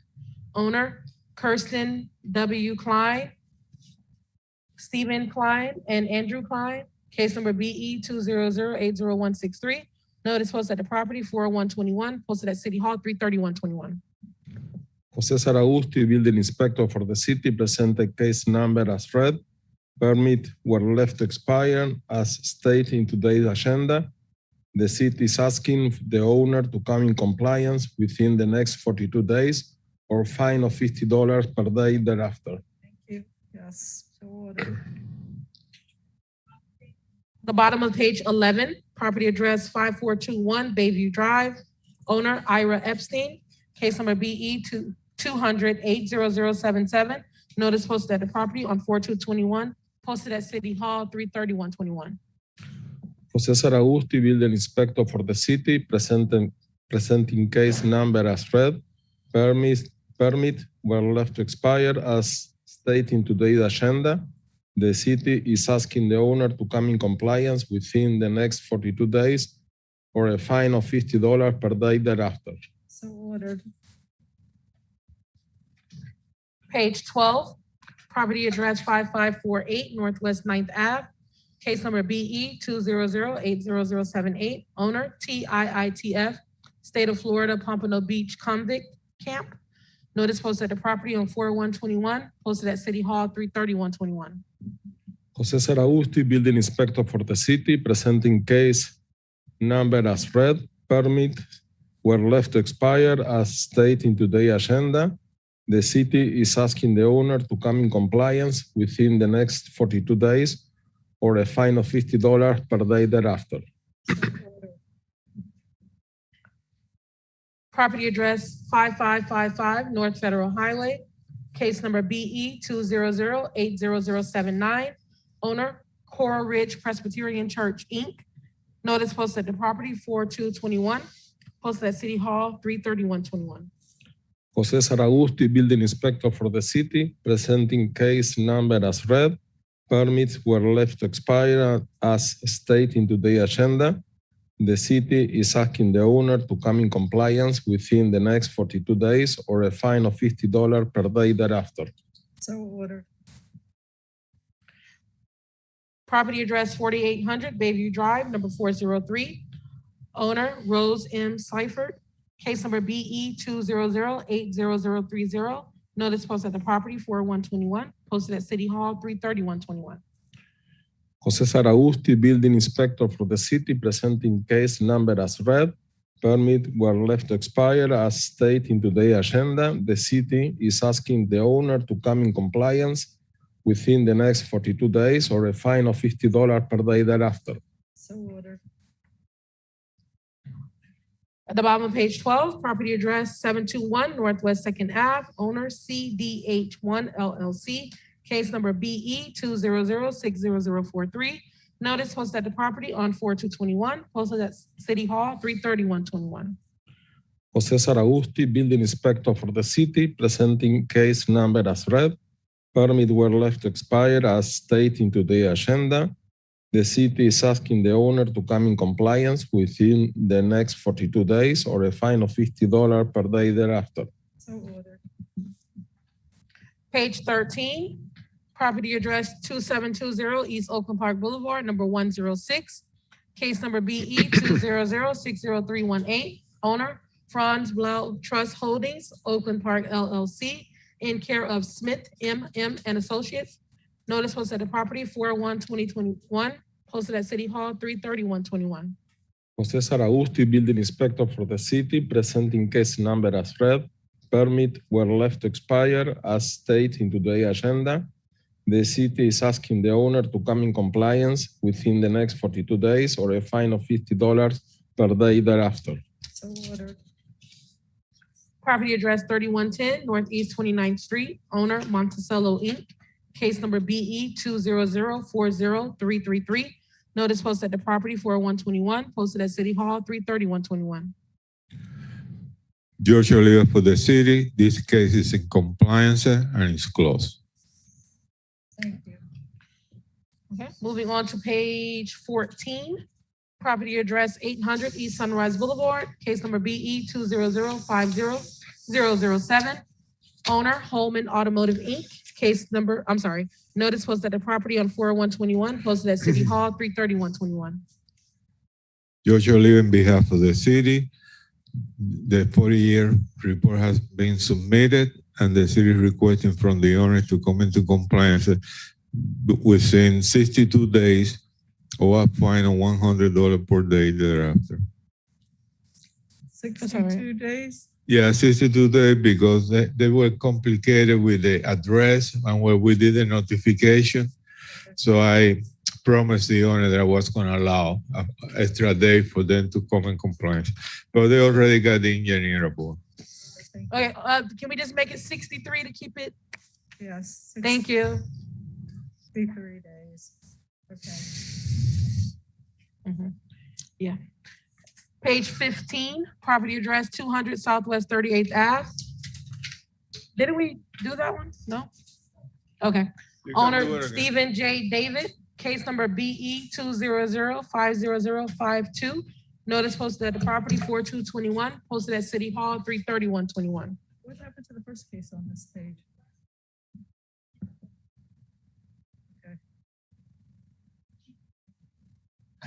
Okay. I didn't know that first case was closed. Oh, yes, I'm sorry. I see it closed. Okay. All right. Inspector Alvarez, on behalf of Chief Oliva, case number and address is read. The required 40 or 10-year safety inspection has not been approved. City is asking for the owner to come into compliance by submitting the report in the next 42 days or a fine of $100 per day thereafter. So ordered. The case that's listed at the top of page 15, case number BE 200500046, property address 913 Northeast 18th Ave, is closed, has been closed. Property address 708 Southwest 15th Ave, owner Riverside Flats LLC, case number BE 200500062, notice posted at the property 4221, posted at City Hall 33121. Inspector Alvarez, on behalf of Chief Oliva, case number and address is read. The required 40 or 10-year safety inspection has not been approved. The city is asking for the owner to come into compliance by submitting the report in the next 42 days or a fine of $100 per day thereafter. So ordered. Property address, I'm sorry. We did 901, yeah. Page 17 at the bottom, property address 3901 Northeast 21st Ave, owner Ridge Apartments LLC, case number BE 200500085. Notice posted at the property 40121, posted at City Hall 33121. Inspector Alvarez, on behalf of Chief Oliva, case number and address is read. The required 40 or 10-year safety inspection has not been approved. The city is asking for the owner to come into compliance by submitting the report in the next 42 days or a fine of $100 per day thereafter. So ordered. Page 18 at the top, property address 2873 Northeast 30th Street, owner Sunnyvale Corp. NV, case number BE 200500086. Notice at the property, notice posted at the property on 40121, posted at City Hall 33121. Inspector Alvarez, on behalf of Chief Oliva, case number and address is read. The required 40 or 10-year safety inspection has not been approved. The city is asking for the owner to come into compliance by submitting the report in the next 42 days or a fine of $100 per day thereafter. So ordered. Page 19 at the top, property address 109 Hendricks Isle, case number BE 2005051, owner Marlene F. Prostjet. Notice posted at the property on 4221, posted at City Hall on 33121. Inspector Alvarez, on behalf of Chief Oliva, case number and address is read. The required 40 or 10-year safety inspection has not been approved. The city is asking for the owner to come into compliance by submitting the report in the next 42 days or a fine of $100 per day thereafter. So ordered. Page 20, property address 1824 South Ocean Drive, case number BE 200500177, owner Hannah Pepe LLC. Notice posted at property on 4121, posted at City Hall 33121. Inspector Alvarez, on behalf of Chief Oliva, case number and address is read. The required 40 or 10-year safety inspection has not been approved. The city is asking for the owner to come into compliance by submitting the report in the next 42 days or a fine of $100 per day thereafter. So ordered. Thank you. Page 21 at the top, Chief George Oliva, property address 644 Northwest 13th Terrace, owner Williams Memorial CME Church, case number BE 200500196. Notice posted at the property 4121, posted at City Hall 33121. That's supposed to be in compliance, yeah? That's complied, the case, and closed. Yeah, Oh, it's not closed. noted in my agenda. Yeah, those are the new ones that came yesterday. Okay, that case is complied and closed. I got the memo late. At the bottom of page 21, property address 2080 Northwest 22nd Street, owner Mission Teens Inc., in care of Bill Murphy, case number BE 200500202. Notice posted at the property and at City Hall 33121. I'm sorry, but that one also is in compliance and closed. Okay, must have got the memo late on that one as well. We're supposed to go to page 24, is the one that. Okay. Moving on to page 24, as the chief stated, property address 1115 Northeast 9th Ave, owner SNG 1115 Investments LLC, case number BE 200502228. Notice posted at the property on 4221, posted at City Hall 33121. George Oliva, on behalf of the city, case and address as read. The required 40 or 10-year safety inspection haven't been approved. The city is asking for the owners to come into compliance by submitting the report in the next 42 days or a fine of $100 thereafter. So ordered.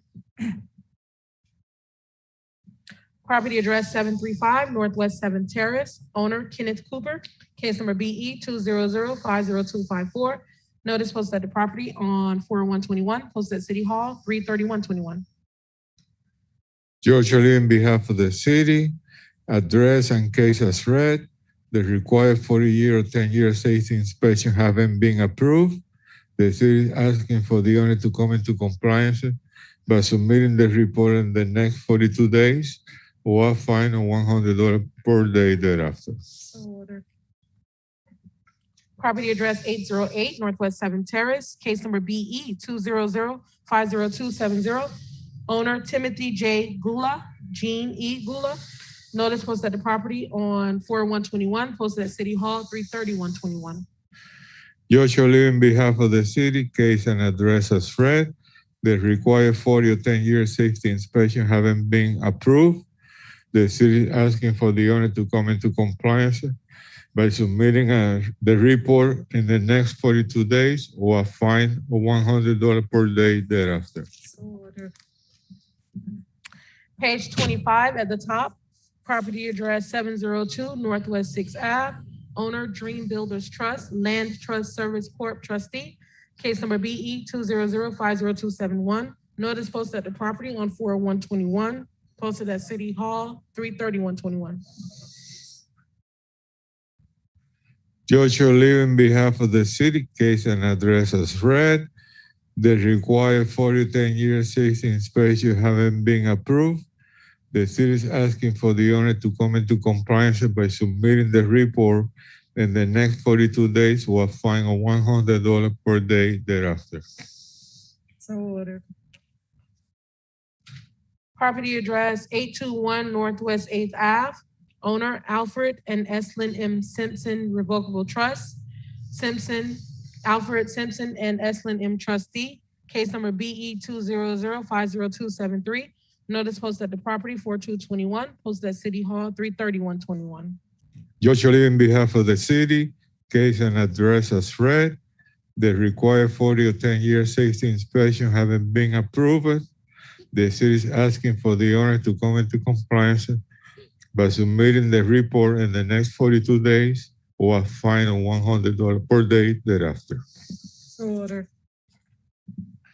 Page 26 at the top, property address 1211 Northeast 8th Ave, owner 1211 Trust, Nancy Kinney, trustee, case number BE 200-50276. Notice posted at the property on 4/2/21, posted at City Hall 3/31/21. George Ali, on behalf of the city, case and address as read. The required 40 or 10-year safety inspection haven't been approved. The city is asking for the owner to come into compliance by submitting the report in the next 42 days and a fine of $100 per day thereafter. So ordered.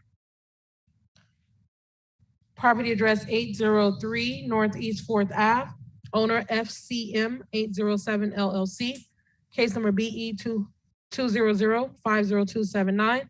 Notice posted at the property on 4/1/21, posted at City Hall 3/31/21. George Ali, on behalf of the city, case and address as read. The required 40 or 10-year safety inspection haven't been approved. The city is asking for the owner to come into compliance by submitting the report in the next 42 days or a fine of $100 per day thereafter. So ordered. Page 27 at the top, property address 1435 Northeast 13th Ave, owner Dunmore Properties LTD, case number BE 200-50288. Notice posted at the property on 4/2/21, posted at City Hall 3/31/21. Good afternoon, Your Honor. Mario Carrasquel, Building Inspector for the city on behalf of Chief Oliva, presenting case and address as read. The required 40 or 10 years safety inspection hasn't been approved. The city is asking for the owner to come into compliance by submitting the report within the next 42 days or a fine of $100 per day thereafter. So ordered. Property address 914 Northwest 19th Ave, owner RNP Investments of Fort Lauderdale LLC, case number BE 200-50293. Notice posted at the property 40121, posted at City Hall 33121. Mario Carrasquel, Building Inspector for the city, on behalf of Chief Oliva, presenting case and address as read. The required 40 or 10 year safety inspection hasn't been approved. The city is asking for the owner to come into compliance within submitting the report within the next 42 days or a fine of $100 per day thereafter. So ordered. Page 28, property address 889 Northwest 16th Terrace, owner Community 8 Properties LLC, case number BE 200-50316. Notice posted at the property on 40121, posted at City Hall 33121. Sure.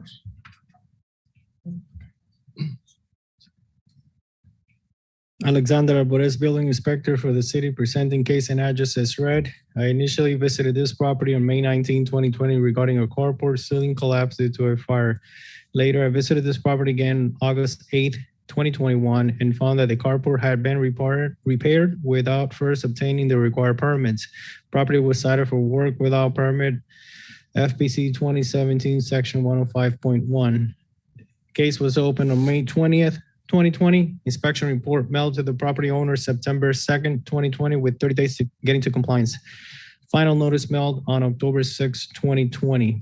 Record show residential alteration permit BLD-RALT-21020094 applied for on February 22nd, 2021 and re-roof permit BLD-ROOF-2011-0139 applied on November 17, 2020.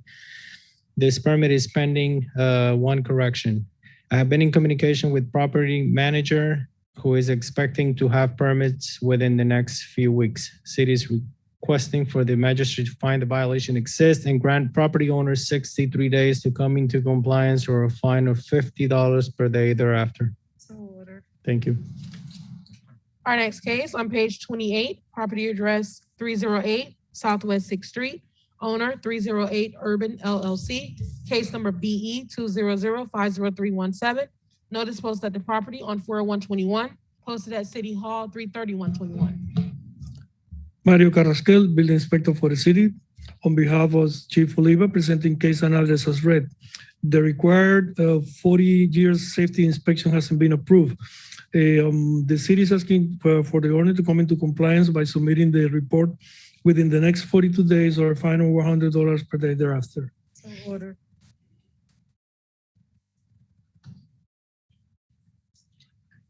Our next case is on page 29, property address 8 Southwest 23rd Street, case number BE 200-50322, owner CNB Warehouse Management LLC.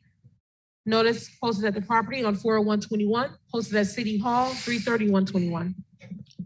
Mario Carrasquel, Building Inspector for the city, on behalf of Chief Oliva, presenting case and address as read. The required 40 years safety inspection hasn't been approved. The city is asking for the owner to come into compliance by submitting the report within the next 42 days or a fine of $100 per day thereafter. So ordered. Property address 1200 Northeast 4th Avenue, case number BE 200-50370, owner IL Investments LLC. Notice posted at the property on 4221, posted at Hall 33121.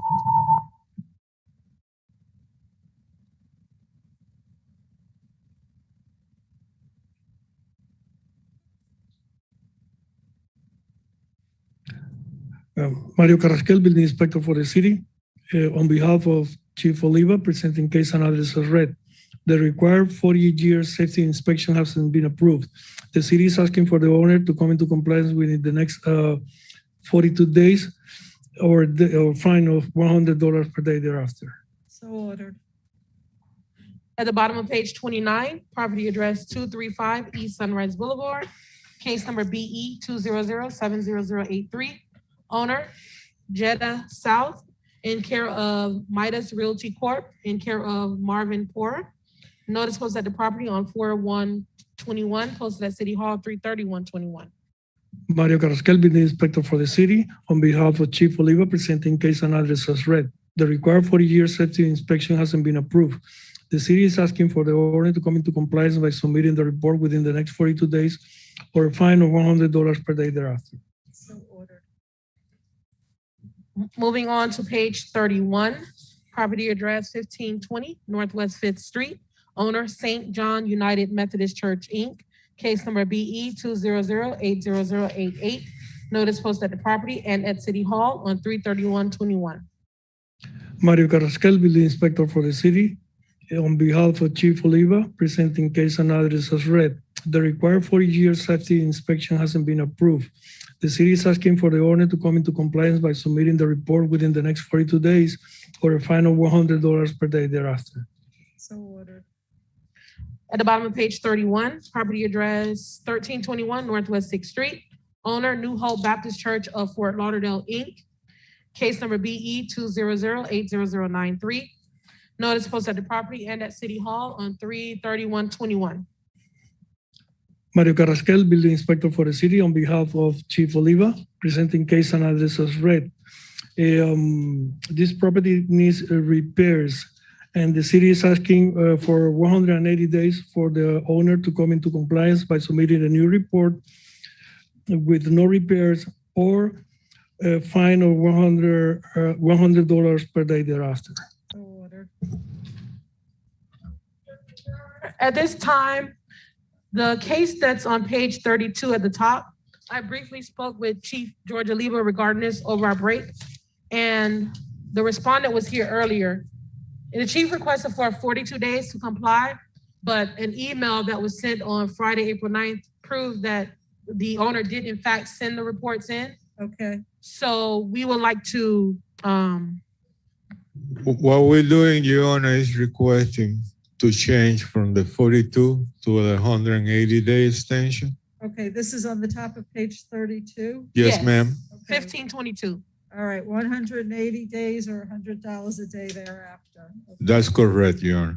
Thank you. Okay, and that's for case BE 210300070, just for the record.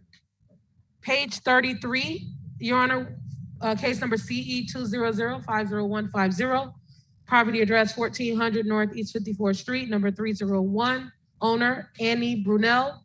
We are requesting to vacate the order from 12/8/2020. So ordered. Okay.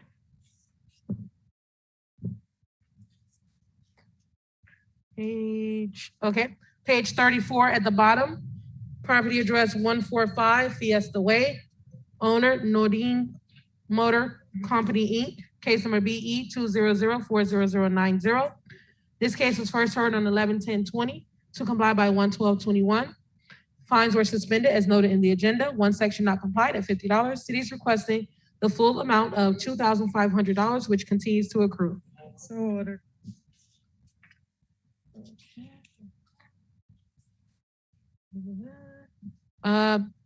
Page 36 at the top, property address 3120 Southwest 17th Street, owner Select Ocean Holding LLC, case number BE 200-60159.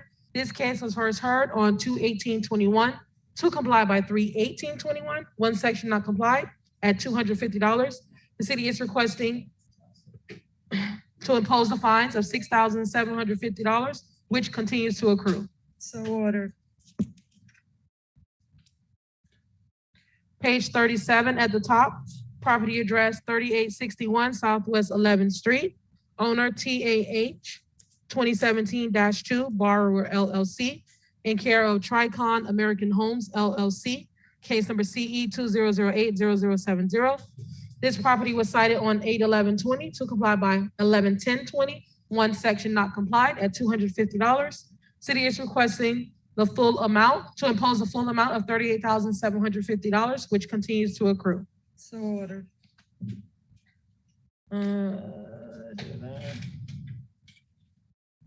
Page 39, property address 2533 Aqua Vista Boulevard, owner Anthony R. and have Kristen one L. I'm DeGratte. sorry, I have one on 38 that's not. Oh, 38? Oh, sorry, McDonald's family, sorry. Okay, moving back to page 38. Property address 255 Southwest 24th Street. Owner McDonald's Family Properties LLC. Case number BE 200-40175. This case was first heard on 12/8/20 to comply by 1/19/21. One section complied at $50. City is requesting a full amount of $1,750. So ordered. Page 39, property address 2533 Aqua Vista Boulevard. Owner Anthony R. and Kristen L. DeGrady.